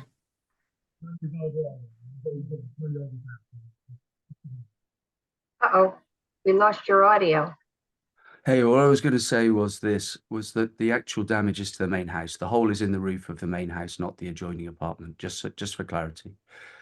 And as I think I mentioned to you earlier, John, my concern's the same as Flores, which is I'd like to see progress because it is bringing the neighborhood down. Let's just leave it at that. And the house is falling into disrepair. It's been a whole year nearly, well, no, 6 months since it was filled with water. It's been hot. It's been sealed up, no heating, no air conditioning. I imagine it's getting to be beyond repair now. So I'd be very interested to see how we move it forward with whatever means we can. By the way, there was a company there today on the driveway, which appeared to be a loss adjuster. I don't know acting on whose behalf. That's right. That would make sense if he did make any claim whatsoever, that would eventually have to happen. So. Yeah, that may be going a half step in the right direction. Great. Sorry. Kelly, would you want to jump in? No, I'm good. Me and Julian talk about it. We live together, so what he says, I'm good with. Was there a fine placed? No, we put a contingent fine in of 20,000. And we run into the same problem. If we make it a full fine, then we have to start over again. But I think, I talked to Julian, this morning, he came in, and I can find them the whole 25,000 and then I'll start. I was gonna say, cause right now, even though the $20,000 was contingent based on progress and all that, it wasn't assessed. So it didn't hit him in the pocketbook, it didn't really make him jump. So my personal belief, just with limited correspondence I've had with the owner and just gauging his manner about this. I think if we did assess some fine, it would get his attention. Yeah, I'm If we're, thinking if we have 10,000, we still got plenty more. But you're starting, but that's. That's all right. Yeah, I think what could happen, I think there's two ways I'm looking at this, and it's totally up to you, Counselor, is if we issue a fine, maybe not the $20,000, maybe 10, something around that, that could get attention, because now he owes that. And he doesn't, as you well know, he doesn't have to pay that tomorrow. He should, but you know, it will just go as a lien on the property if he does not. And if he has any sort of a mortgage on the property, I'm not sure. The mortgage company will catch wind of that and they'll do one of two things. They'll either, you know, make notice to him, or some mortgage companies will just pay it and then back end that fine onto the mortgage and increasing the interest rate at the same time. right, We almost got in trouble for that a few years ago. But if you place the 10 on, then you still have to start from scratch. yes, that's what I'm saying. Right, or my other option, and I know that this is not gonna be popular with anybody. I may be holding him to what he has in writing there, that he would be at the next scheduled meeting. Well, I'd say if he is not, then at that meeting, we assess the full fine, then we start over. Because he has it in writing that he is going to So attend, we're up to, so we're up to more like 30. it would be 30,000 at that point, it would be a tick up over 30,000. If I may, if I may, You'll get. sure, thank you. I think it's just because I'm holding with, the only reason I even suggested that is we have it in writing. That he said in the email there, it says that the rescheduling, he will have to attend via Zoom. And he's kind of putting it out there that he would be attending the rescheduling. It's not like we're rescheduling it on Christmas or something like that. So he should make every attempt to attend. And then if he doesn't, we can say that he's gone back on his word in this email and writing. And say, well, now it's been 3 hearings, you haven't showed up. The last hearing, you said you were gonna show up. And now you haven't. So that, I think that would be, It's more like, more concerned that there's no progress at all. at the end of the day, again, I'll circle back to, you know, at the end. No progress, I wouldn't care if it wasn't here. Right, but at the end. What's going on there now Yeah, is a blight. It's a blight problem, and I stressed to Steve that his guys should, you know, take a look. I can't compel them to do it, but I really think they should be on this one. Because it's really, the condition of the house isn't our jurisdiction, right. and where it could go is not our jurisdiction. We're hanging on our hat on, my notice said you need a permit for this work.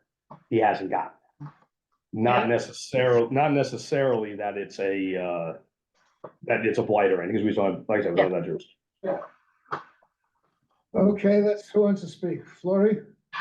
Yes, I wanted to say, I think the reluctance to activate a fine is misdirected.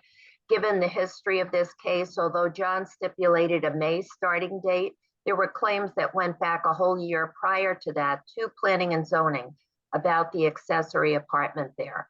And I understand your reluctance to start over, if you will, but I don't feel we've started at all. And I would like to see the committee put some type of enforcement in place. And what pushes this to blight? I have no idea. So how do we? What pushes it is that if the property is derelict, if it's, you know, kind of falling apart after, like Julian said, 6 months of being flooded out and in the rain and the cold exposed. You know, it could be an unsafe structure, that could be building department, and then B, if we just don't have jurisdiction on how the property is. You're asking. How do we How do we get it over? it? I mean, they already have it, they already have, So go over and. I mean, I can just keep poking the bear, that's what, I mean, or they can't, it seems like. I don't wanna say this, but it's like, they're not doing much by me poking them, and I think somebody may have already reached out to them. In blight, because I think some activity was done, minor activity to clear up some of the mess on the property. I could be corrected on that. But that was, You are correct. yeah. You So there are was a correct. little bit done that I think the blight department compelled the owner to do that. Okay, So they are aware, my point is they do have a file already. but they've got authority too. Right. Absolutely they do. And I think they have my personal opinion. Yeah, go ahead. So, and this might be for the edification of the neighbor, so what would happen? At the moment, they're not using the property for anything, is what my understanding of things. If whatever fine gets put on, if the property owner does not pay the fine, then we would more than likely, we would put a lien on that. But we could also put that property into the city, a tax sale. Right. City, we did the first time last year, or early this year, I should say. And the next one is scheduled, I think, for this fall Yeah, coming up September. of 26. Right. So at that point, whatever blight fines and zoning fines they haven't paid, they either pay it then, or then the city might take the property and then it will get resold. I understand that process. What I'm saying is that this owner has not been given any pressure to actually move. I believe Yeah. if you stipulated a fine today and there were a bank or a mortgage company involved, or perhaps even the insurance company, that we would start to see some action and this would be off your table. I would agree with that. Well, if I'm gonna issue the fine, I might as well issue the whole thing. We're starting out. Totally up there. So what have I got in fines today? You have to work with. Maximum today would be $24,450. Okay. So let's do that. Are you sure of that number? I don't wanna get kicked out for, why don't we just say 24,000? We could do that. That would give a couple days leeway on that, so that just to make sure the math is correct. So I think 24 versus 24.4 is inconsequential. Okay.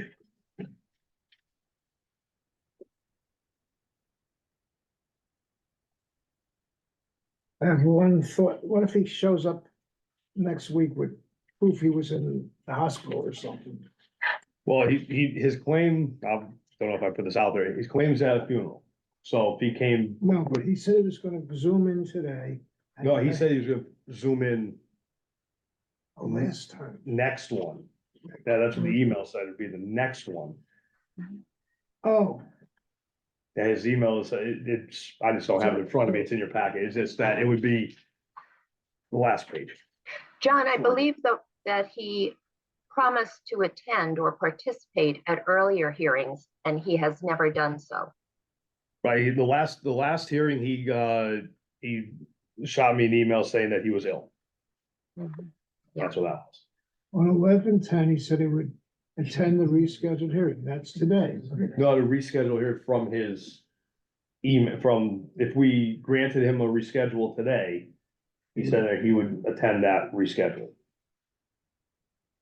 Oh, so he didn't come today because he was at a funeral. Correct. Okay, so I think we should give him another shot. What's the next hearing? 17th. 17th, and that'll bring it to 30,000 or so, right? With a fine? It would be 30,000. And I would, if we're gonna go that way, I would strongly suggest saying that if he does not, should put it in the decision form, that if he does not show up, nor has mitigating factors as to why we shouldn't, I think it becomes automatic if he doesn't show up. Cause even I'm getting a little frustrated myself. It takes a lot for me to get there. Yeah. It's a, So may I Sound ask like another- Aileen. So if, regardless of him attending or not attending, what was he supposed to have done action wise to Right, remedy? that's what I want to say. What is it? today, he was, the last contingent fine that was placed was based on having either progress with the permitting process, In which he's done nothing. nothing, or supply something, a mitigating factor like insurance companies delaying me, something to show that He there's could a have delay. done, he could have done that at any point, but regardless of having a funeral to attend or not. He could have sent me something. He didn't even send me an email. He could have just sent me an email saying, hey, I'm having trouble with my insurance company. Even if I didn't have the paperwork, at least that's something, it's something that he presented that he's doing. I mean, to me, that's not enough, but at least it's something. Why don't I do substantial progress, and that gives us the leeway of whatever we see and whatever they see. The neighbor's perspective, One at a time. the issue becomes next month if he does show up. And then I'm he not says, saying for showing up, I want substantial progress. but if he doesn't have the, but if he doesn't have the permit issued or something at that point, then we're. I think it should be. My preference would be for, if that's where we're going, would say. He has to be here next meeting with substantial progress. Okay, If either of those are not met, right. then our fine, whatever the total is, but I can do that real quick to get the number, whatever it is.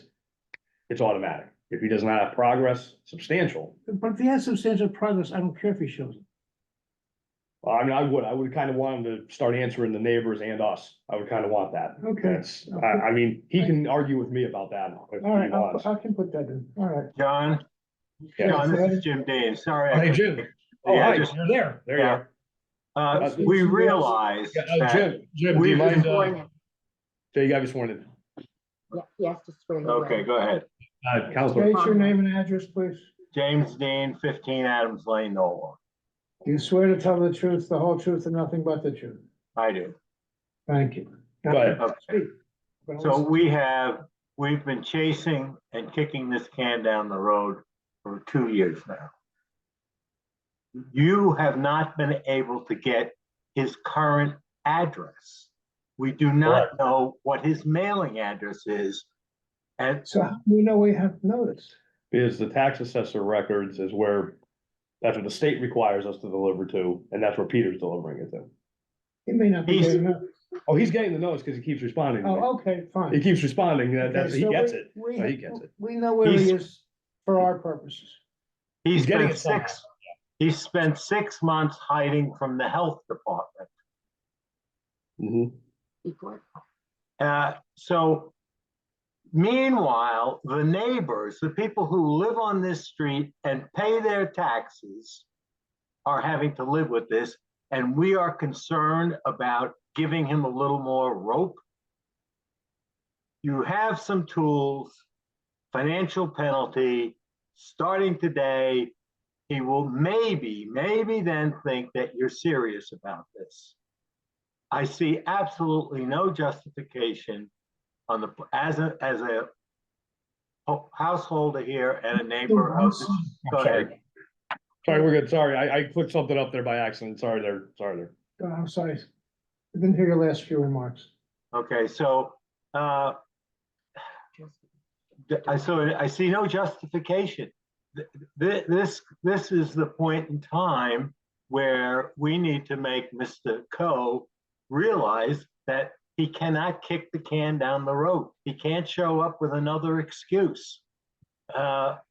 Yeah, that's what Mr. Hayducky is suggesting. He either shows up and has substantial progress, or the fine goes, what does it come up to? That's what I was looking up. Sorry, I got It's Well, around 30,000. around 30,000. I can get the exact number there. but as a neighbor and a member, I'm happy with Sorry, sir. 20,000 today. There you So I can't listen to him while he's chair. Fine. We're gonna look up the rate, the fine, then we'll talk some more. go. Let me get that real quick. One of the So, beauties of this way of doing yep, that's fair. So let me see, what was the, I still have it in front of me here, what the date on that was.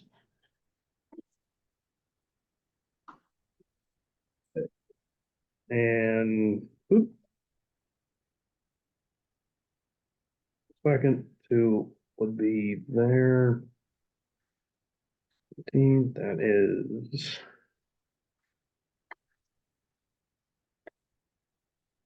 That'd be $29,700 is what it would be on December 17th. Okay. So about 10 grand more, about 30 grand. So pick up another, all right, so. I find that when they know they're going to actually be fined, which we're saying is gonna happen, we get a better response. The contingent fine, some of them are smart enough to know they can keep kicking the can down the road. This is one they can't kick. They don't show up with the progress, it's just going automatic. So I think that's a good way to go. We've got a better chance of this happening, because if we just give them the fine today, it's gonna be months till the fine is, anything's done about the fine, it's gotta go through legal. And he'll still be getting away with it. So another month isn't gonna change anything substantial, and we got a better chance of this actually working. So that's the way I see it. I've been doing this longer than you. Okay, so tell me when the next drop dead December- meeting will be. December 17th. December 17th, Wednesday. So if he's not here with the progress, then he'll get a $30,000 fine. Mr. Oberst, may I ask, can you stipulate in the order what substantial process is, how substantial process will be construed? The fact that he has filed for a permit is not substantial progress. What Something I- specific you can say, or should we just? My opinion is if we're giving him a month, he should 100%. And I know, Florida, I definitely understand where you're coming from, but it's just being realistic of what can be accomplished through the permitting process within a month. If he were to even come in tomorrow, the best thing we can hope for by December 17th would be at best having a building permit pulled. Because That it's gonna, probably sounds like substantial progress. well, that would be if you consider that substantial progress. My progress would be legitimately, again, if he were to come in tomorrow, which he's not, but if he were to come in tomorrow with a full zoning application to remedy this, it's gonna take him between 1 and 2 weeks to get through our review process, because we just have a lot of applications in at the moment. So right there, that brings him to basically the week of Thanksgiving. If it gets issued that week, he's not gonna get in with the building department for another week or so after. Can I ask a question? Sure. Can't you move them higher up your pile? We need the authorization of my Yes. chief officer and director, yes, there we go. Okay, so now we got them moved up. So we can move them up a little So we bit, won't slow him down at all. right, I don't give him a reason to. right, it would just be, we do our normal review, regardless of where he comes in, we do our normal review. And then if he needs something, obviously, like, we don't know what kind of plans we're gonna get until he brings them in. But again, that's ideal scenario, even if it's not tomorrow, he drops it off on Monday. That's still, I mean, December 17th, I think the best we can hope for out of all this would be a zoning approval and at least meeting with the building department. That's just the reality of the process. Okay. It But we doesn't- can bring him in every month. If he does that, we'll bring him in next month. And another $5,000 goes on until, as long as he. Right, I mean, that's, that's the reality. He would not walk out of the building department with a permit by the 17th. He just wouldn't, no matter what we do. Okay. That's the unfortunate part of the process. Recognizing, sorry, just put my hand up. Yeah. Recognizing substantial progress, recognizing the process won't have completed. You do, however, know that it's possible to put a zoning permit request in with nonsense in the pack that you'll just reject. So I suggest that what we do is we say that if it is the threshold of having put in an application for a permit, that the material is at least reviewed and is suitable for supporting a permit or whatever you call it, because that seems like that's an obvious trap for you to fall into. That I come along, I put in a permit, but there's nothing really substantiating it, and it's just a process of rejection. So I think that's got to be part of what you write up, right? He has to Well, I make a think we should meaningful respect application. our system a little bit. Mr. Ducky's been doing this a long time. He knows what substantial No. progress is. Yeah, I understand that, but we've also waited months for this. Well, and also, that maybe expecting a zoning approval to be issued, if he did attempt to put in some garbage as an application, then it would be rejected, but then there would be then he would have no prayer of having that permit in hand by this December 17th. Yeah, and that So wasn't a if he- lack of respect for the knowledge of this group at all. It was literally saying that if it was, so long as I understand that a Mhm. meaningful application is substantial progress, I'm fine with that, because as you said, if that's normal, that's fine. But what I don't want us to do is put something on paper that says he's applied for a permit, and that trips a substantial action, because it isn't. No, It's just right. that's just an administrative step. And it wasn't a lack of respect for the process. It was literally me making certain we were clear between us all. Oh, not a, This not, happens is on this side of the screen, right? right.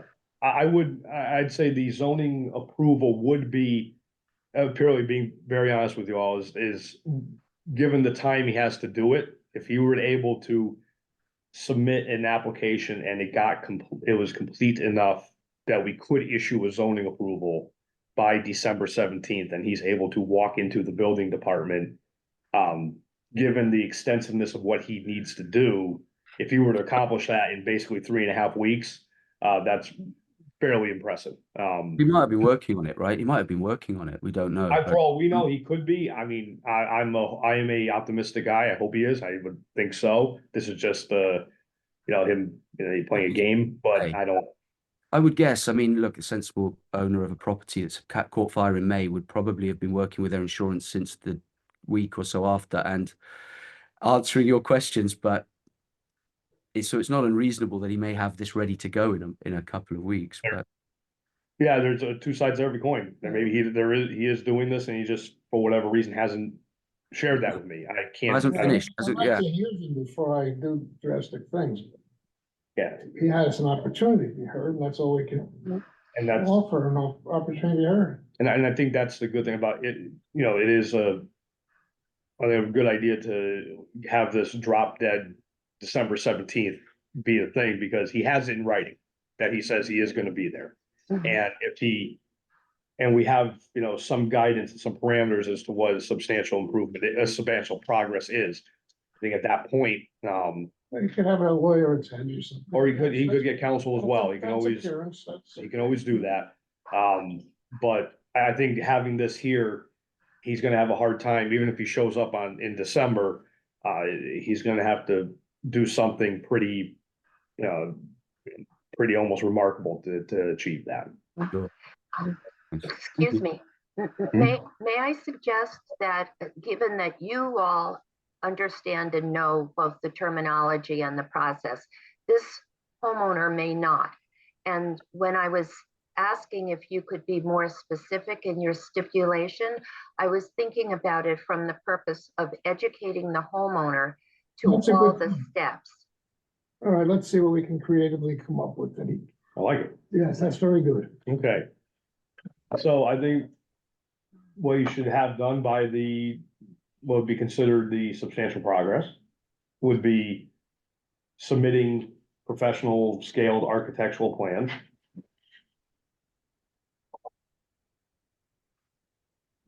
Do you ever require proof of funding? In other words, that the insurance company is involved? That's right, I would forget what he said. Go ahead. Okay. Where are we at? Submitting Yeah, professional. so architectural plans. Having those plans reviewed by the zoning department, Okay, having a complete zoning approval, application form completed. So I got it up there. okay, Having the plans approved and stamped by the permitting officer.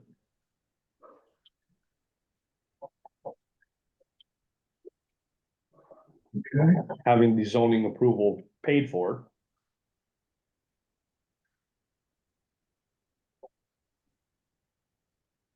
And having picked up the zoning approval packet, which is the approved plans and application form. Approval. Packet with complete plans. Complete plans and Application form, but it would be an approval at that point. application approval. Okay, that would be substantial progress. And then he would, obviously, he would give that to him, and he gets it to the building department as soon as possible.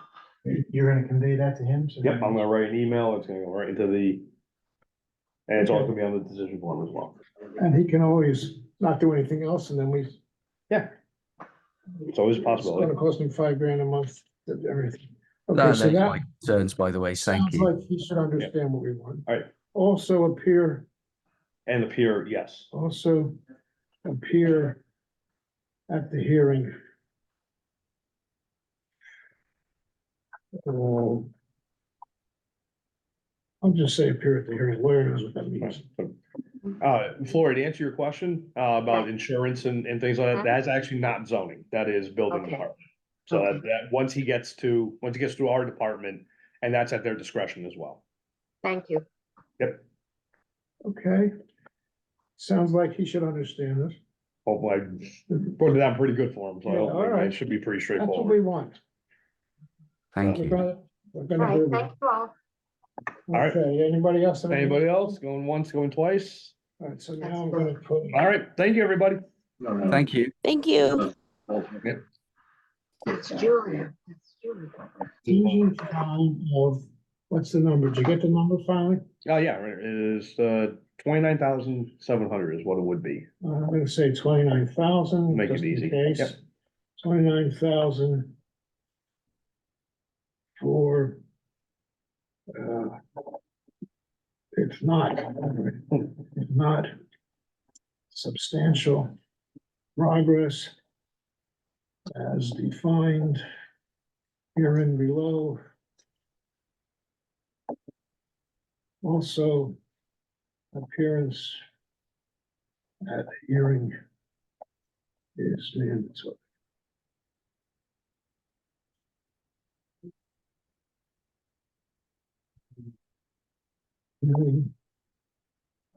Date 12/17/25, 3 p.m. Mhm. Would you like the criteria there that we laid out? Yeah, I'll type that up and I'll give you a quick copy first thing in the morning to make sure it's what you wanted to read. Okay, so we'll get this all, so it's legible. That's fair. 'Cause I couldn't read it. That's fair. No, you don't want somebody to say that either. I understand that. My handwriting's not that great either. Okay, so that's all we can do to this guy to get some reaction out of him. And I will email and just outline all that, and I'll give you a copy of the email as well for your next packet. Okay. And most you're on board. All right, well, I can make another one. All right, everybody, thank you. Thank you very much. You got it. Oh, here it is. Bye-bye. Good night. Good night. All right. Oh, wow, that was a tough one, huh? Oh. It's an interesting one, so we don't have many like these. This is yours, this is yours, this is mine. Okay, perfect. That was what street was that? That was 19 Adams. Oh, yeah. So you got a bunch sitting here. We do, we have one person kindly waiting in the wings there at on. In the Oh, it's- geez. yeah, Cocktail hour. that's fair. Don't you guys bring up, Not City Hall. no. That's it, no. why not? It's I should have run for mayor one night. Now we'd be having that. cocktail hour, not mad. happy hour. Now I got one more there in the screen that, here we go. And I gotta thank him for a lot of things actually, but there we go, 9 Rainbow Road. Wait a second. There it is, 9 Rainbow Road. Still got more to go here. Well, make sure we get Is it. this longer than December or Well, I'm trying to prevent that. December starting to, interfere with Christmas? I understand. 9 Rainbow Road. Williams, are you there?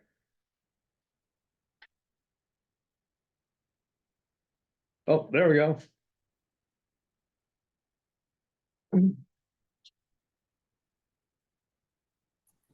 Oh, I hope. Can you hear me? Yes, can you hear me? Yeah, sure. Perfect. Do you have your video available by any chance? Let's see.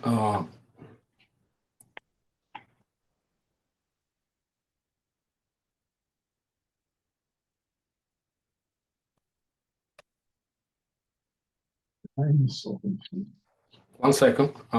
Okay. Sure. You seem to have lost the thing again. You know what, they're all in the same spot somewhere. Oh, good. They might be in another phone. Oh, I know I printed all these things out. I know I did. I probably just put them in the wrong place. Oh, boy. I said that whole thing Okay.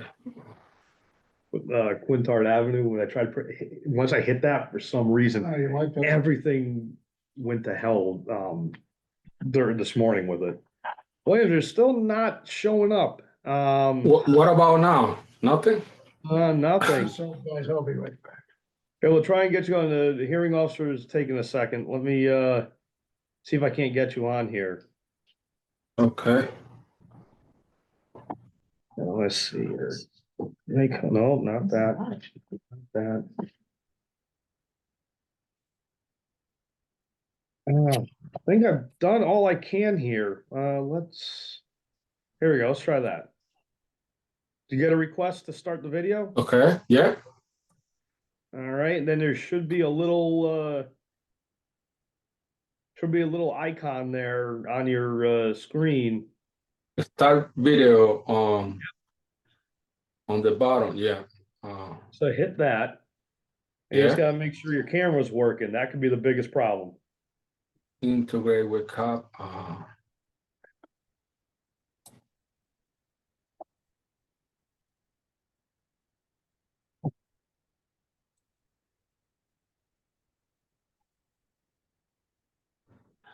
And when the hearing officer comes back, I might ask him just to see if we can proceed, even if the video doesn't work, just simply because you are in a very Let good me spot, see. so. Yeah. Okay. And I got a message. He said it failed to start the video camera. Oh, that's not good. Please select another video camera in the setting. So I'll have another one. No, we can, sometimes this does happen. We do, and I think in your situation, I think we can, I don't think it's gonna be that big of a deal if we can't, get your video up here. Hey, John, and let me tell you, we had the inspection today for the electric and we passed. Oh, good, finally. I'm glad, yeah, well, We I'll saw, pass that along. yes. I'll pass it along to the hearing officer because I know we were having a little hard time with that, but I'm glad to hear you got that, taken care of. Yeah. That's good. That's, you're moving along. And I think And that's- also I got the permit for the plumber. Oh, good. Yeah, for the, and I need to call Leo for the inspection. And Right. we removed the sink too. Excellent, excellent. And it was, so once we're done with with our process here, if we wanted to get get the daycare back up and running, we can do that. I can get you through that process. Yeah. No, it's there. So I'm waiting for the hearing officer to come back. We have Okay, that's you fine. never know with some of those items. Sometimes you think they're gonna take, they're gonna take 2-3 minutes and they end up going on for 20-30 minutes, but then. Oh, I You know, know, the ones- like, And then there's the ones you think that are gonna last 20 minutes and they're done in 5-7 minutes. So it's just, Yeah.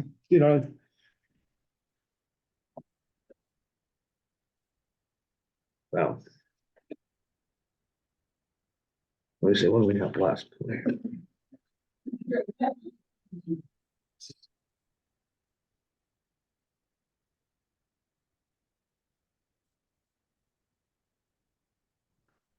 Okay. Okay, start going.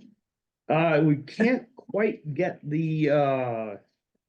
his video going. But I will ask, given the nature of what we're doing here today for this, Yeah, now maybe do we need the video? well, I don't know what this is. So this is basically a basement apartment again, there's a health department referral. And basically just gotta remove a basement unit that doesn't have proper head height and egress. And I can cut it to the chase in that our zoning approval's been issued, building permits have been issued. Oh. In fact, today he just got the cleared the electrical hurdle with the building department. And We can do it without a video, huh? We can hear him. I think we can. Okay. All right. Mr. Correga, am I saying that right? Yes, sir. Okay, so what's your name and address for the record? William Quiroga, 9 Rainbow Road, Norwalk. Okay, you swear to tell the truth, the whole truth, and nothing but the truth? I do. Okay, we're gonna let Mr. Hideki tell us what's going on. Okay, so we have here, a very. Where is he? No, he's not. Yeah, I didn't even do a presentation just simply because, we got everything that as far as we can go at the moment. As you have a copy there in your packet, our zoning approval has been issued. There is a building permit issued for the removal of the basement apartment. Electrical has been, with the building department has been accomplished, and I think plumbing is coming up soon, I take that? I'm gonna call Leo tomorrow for inspection. Yeah, Okay. and we so- remove the sink already. Yeah. Perfect. So basically, once that's done, once the sink's removed, plumbing inspections passed, and that, they can, they'll get a certificate from us, and they'll be pretty quick, hopefully. So once again, substantial progress. I think this is definitely substantial progress, 100%. Sir, do you have anything you want to tell me? No, I just gonna wait for the plumbing inspection and go forward. Anybody else here? Nope, William's the last one. Okay, sir, we're going to, let's see what I said last time. Hold on a second. Okay, violation continues, but substantial progress.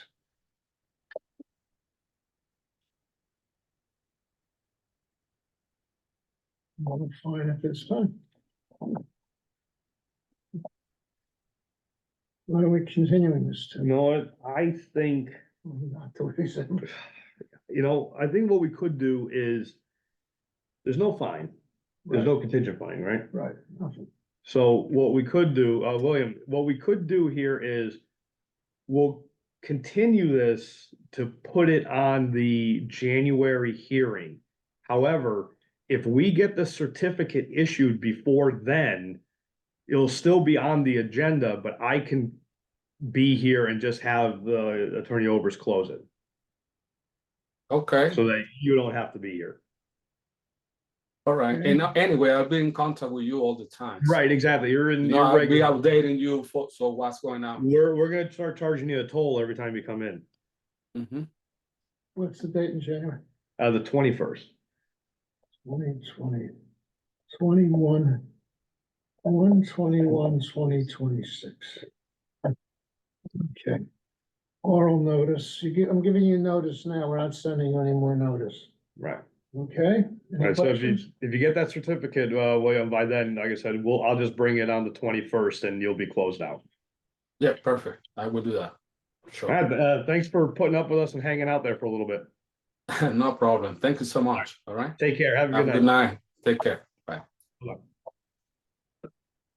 Should have moved him up sooner, we was, To be completely honest, he was the last one on the list and I didn't see him when when I was doing the Adams Lane one, I just didn't see him. okay. Figure out if they're Adams Lane, there was a spot of good news there.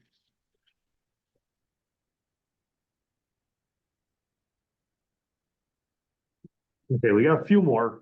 So one of Wait them, a second. I'm sorry, we're on K, but, We just did 9 Rainbow Road, where is that?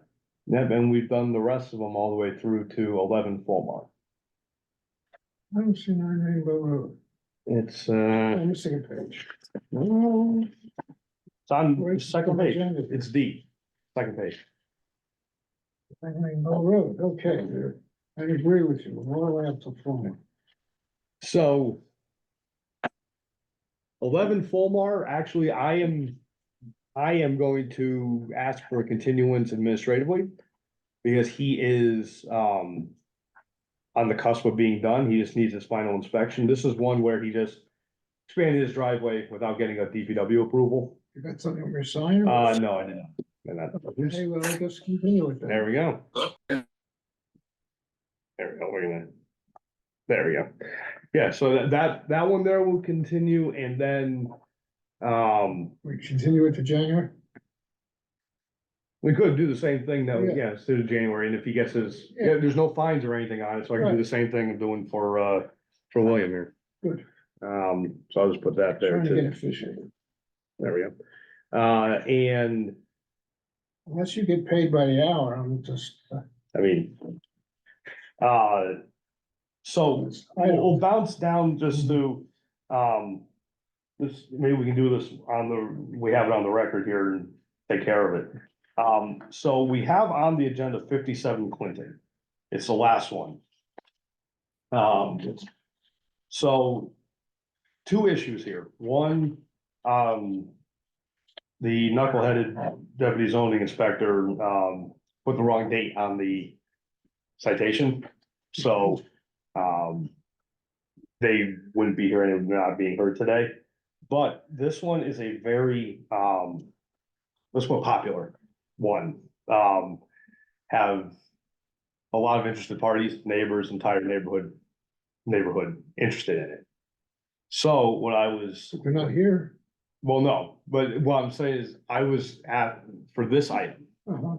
if we could, maybe schedule a kind of like a special meeting, just to put that one, and then maybe I could put on the last two as well. Oh, okay. Because if we put this one on a normal hearing, we're here late tonight, we'll be here till 8 o'clock if that one comes Okay. on. So I was gonna say, if we have a date in mind, we can use, and it doesn't have to be necessarily a Wednesday, Yeah, it could be any day. This one, and there's even a slim chance with, I don't wanna sound negative. We may need, if people show up, may need more seating. Can I ask a question Sure. over that one? Just Yeah, wasn't the sports court there before the sports court's definition was in place?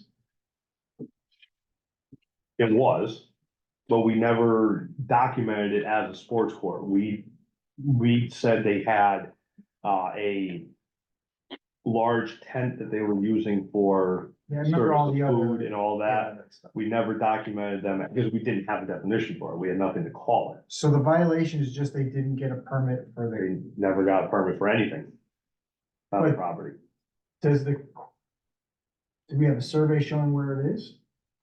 No, we have nothing. They were going to, I was trying to get them to submit a survey to show where everything was in the property, because some of the things may have needed to been, William, you're back You again. can just, Yeah, I'm gonna try and remove them here, hang on, please. Remove, there we go. There we go. And the idea was to get them in with a survey to show that. Never got it. And so technically, we have nothing. And they are willing to. Like, I sent them the initial notice, and they came in and they're saying, yeah, we'll get a survey, and Wayne Archimone, Josh is running it now, said that they have the contract and they're doing the survey. So it's just, and it's a matter of, it's allowed in the zone, and it's just a matter of is it a special permit or not. If it's small enough, it can actually be, over the counter. Okay. So, I'm back. So any, Give me a date you think is, let's, you would like. how about this, we can do.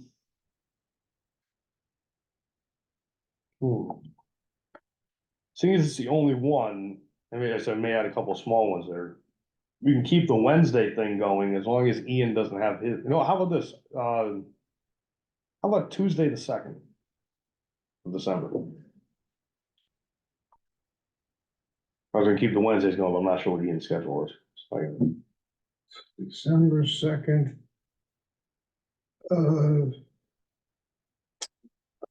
I have a 5:30 doctor's appointment for my post-op. Oh, yes, that's important. And you do Thursday. I'll have anything Thursday. Scotch. No, I've got a scotch tasting. That's one, That's it. Let's see.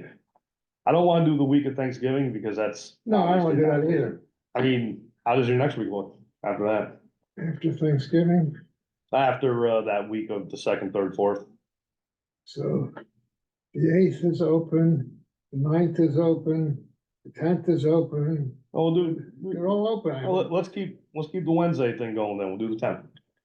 Okay, It can be anytime, because it's a one-off, it can be anytime that you, prefer.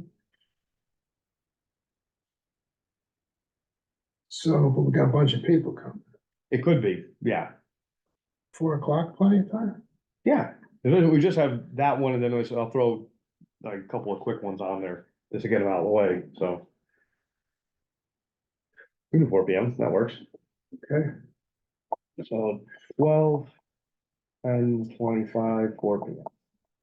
That's just for these guys. okay. Let's see. 1 minute. It's good. All right, that's good. That's gonna, I said there'll be a lot of interest in that one. Sounds like fun. All right, so back on the track here. Do a, we wanna do a new one or do you wanna do an old one? Leave it up to you. I guess it doesn't matter. Let's just keep going. Okay, we'll do 22 South Street. That's a new one. That's let's see. What happened to Martin Luther King? Oh, we can do that one. That's fine. I just chose South Street because that was the next one, next folder I grabbed. Fine, that's fine. Just wondering. if Next in line, We forgot. in there. No, it's there. Okay, we got that. There we go. This one's a new matter. Okay. Yeah.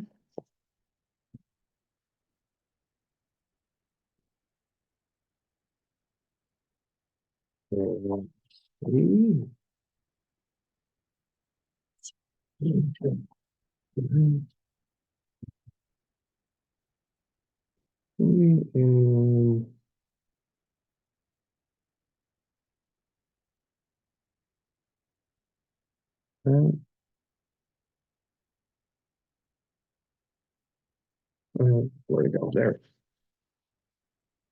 There's me. There you're right there, Counselor. We'll go through. Okay. Got notice somewhere, I see notice, okay. Yeah, that was for today. So. All right, so tell me your Let's go. story, although I read it already. Okay, so this is a property in a CD2 zone that was converted to a 4-family. It was, the primary house went from a 2-family to a 3-family, and there was also an apartment in a detached garage. How did we find this? Well, there was a fire in the garage apartment. And the garage was pretty heavily damaged and condemned. You have a decision form by any chance? Oh, gosh, no, if I don't, darn. What happened? What happened to you today? You know, it is one of those days. It's just been, let's see, do I have one here? I just not hit print. That would be something I did. All right, we'll just go on and build the record for it.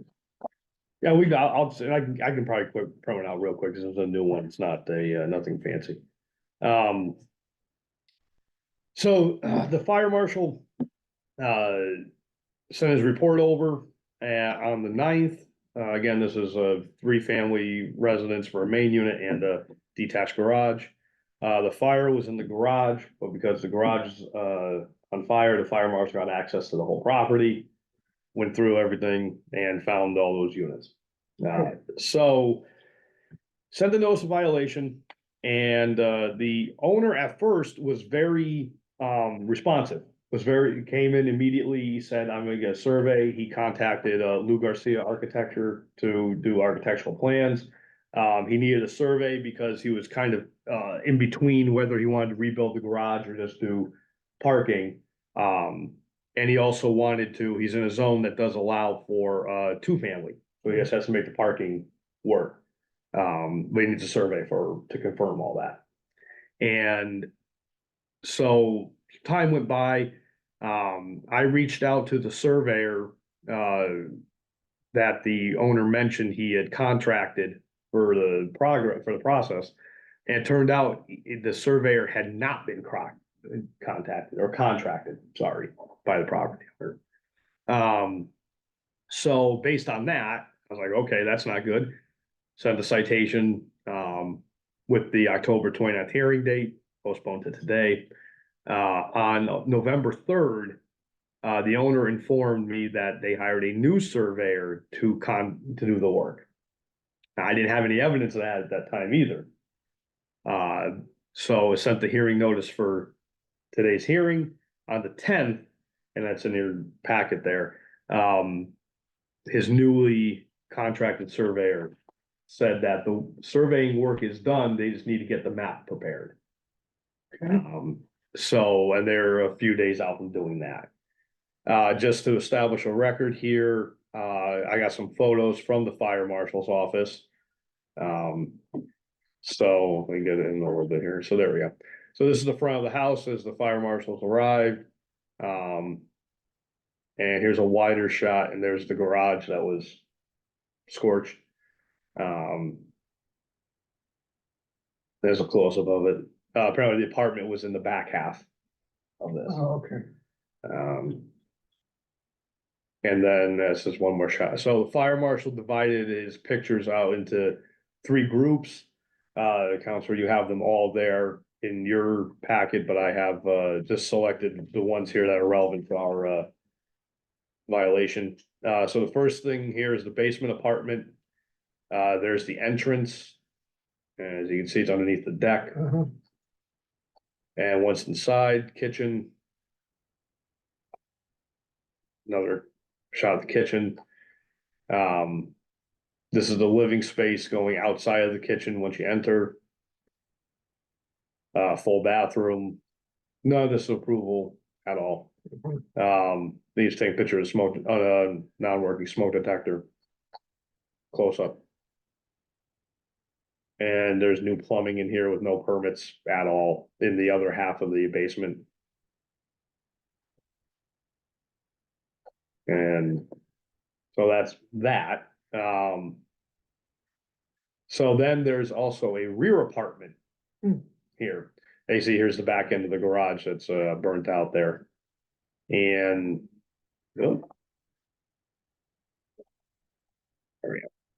A bedroom with minimal egress, so that's not allowed. Fire marshal, small kitchenette. That's Steve, the fire marshal, one of the fire marshal. Bathroom. Oh, there's the owner. There's the kitchen and everything there.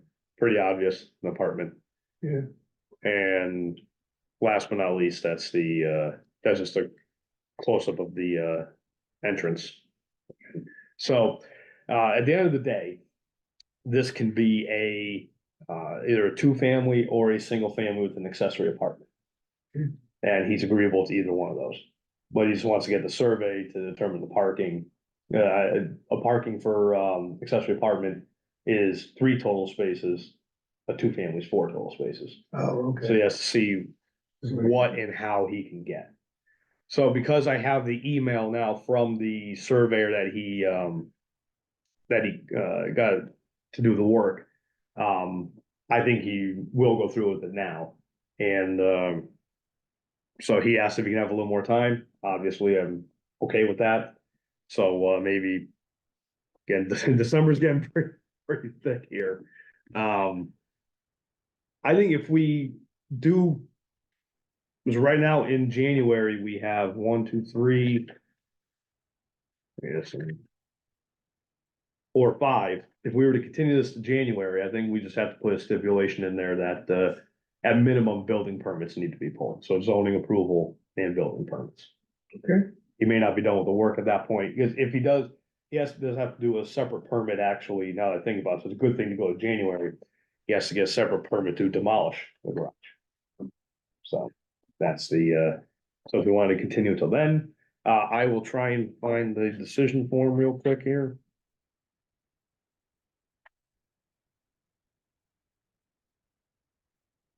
Not here, oh my gosh.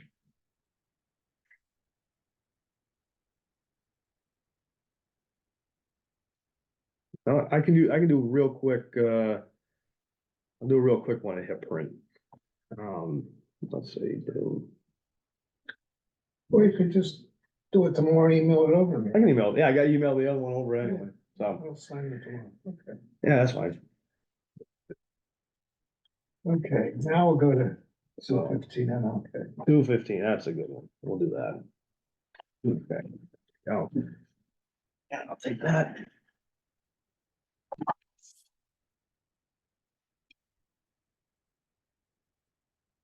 Yeah. If you haven't had any fun yet, this one could be a fun one. Oh, I thought we had fun.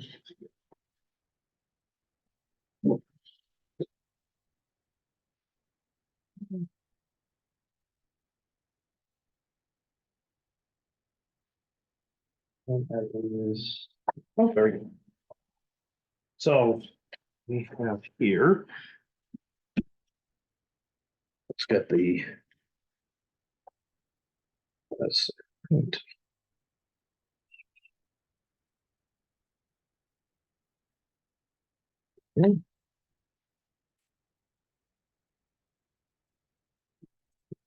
Yeah.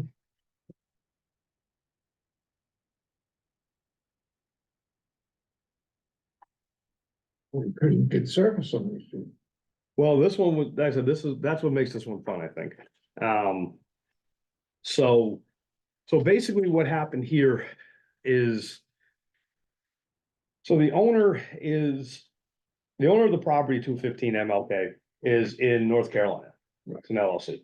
So we've been delivering to their site, which they need permits to occupy. They had a temporary office there, temporary office trailer.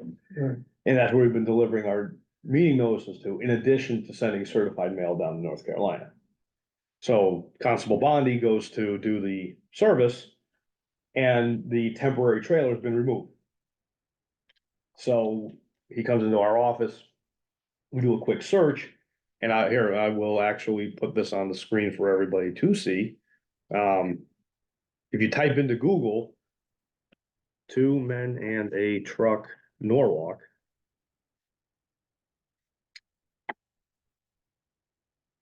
It says here, 162 East Avenue.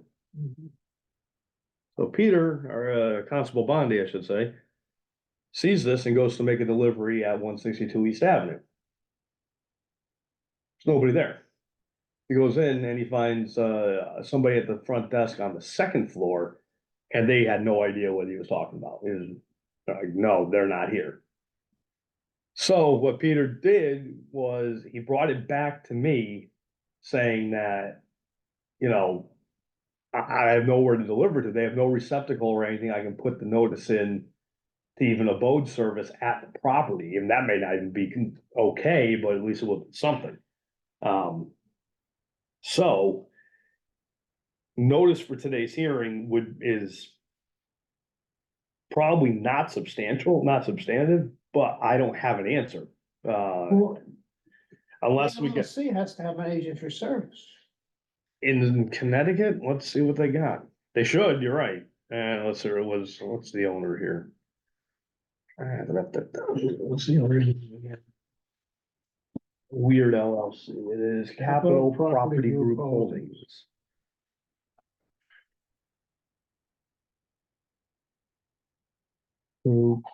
Property, let's say.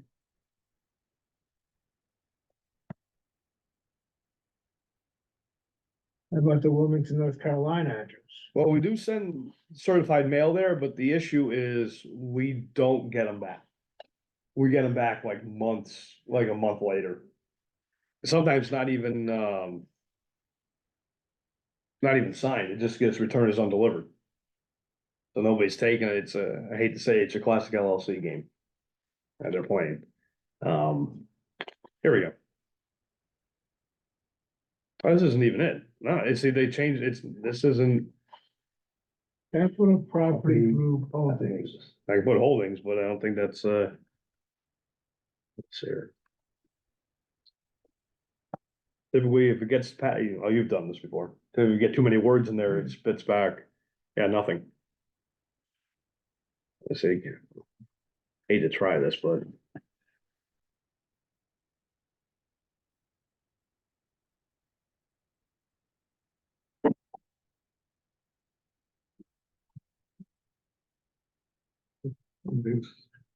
No, right, there's one in Connecticut, hold on, Well, sorry, up higher. dissolve, No one in Connecticut, oh, it's dissolved. yeah, How about the next one that's in Avon? but it's not Capital Property Holdings Group.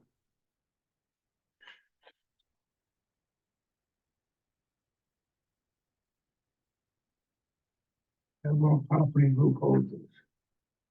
Oh, jeez. Let's run Capital Property Group, we'll try one more time. Make sure I'm spelling everything right. Yeah.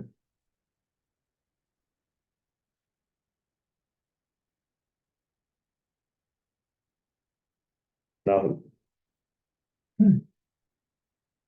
So here's my get out of Dodge for this one. Yeah, go ahead. So their applicant, who I think is there for their special permit, which I think is Redness and Mead, out in Stanford, Who is it? Redness and Mead.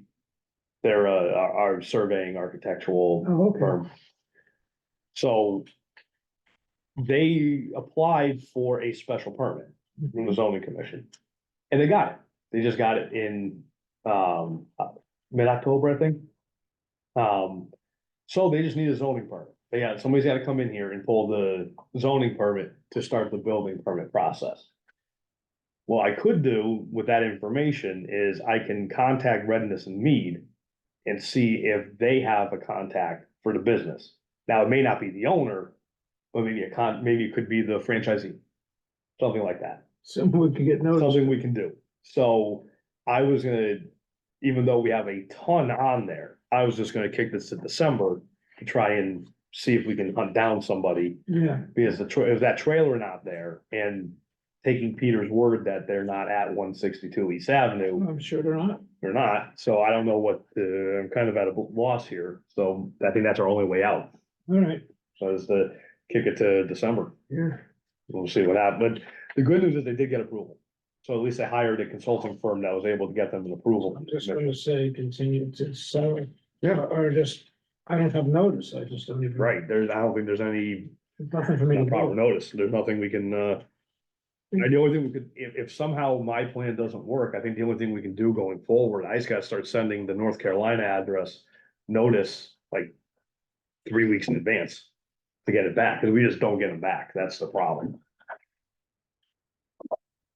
Let's go. Does it get back sooner or later? They do get back. Sometimes they're signed and you don't know who the heck signed them. Or actually sometimes they, We'll put a fine on it, close it out, they'll wake up. they'll figure it out. Yeah. So, I mean, sometimes we don't even get anything. We don't get it What back. is the violation anyway? What are they doing? They're occupying, without permits. They, put their moving business or parking their trucks and stuff out on Martin Luther King. Oh, And oh, they they didn't used get to any have it permits. all over on Fort Point Street.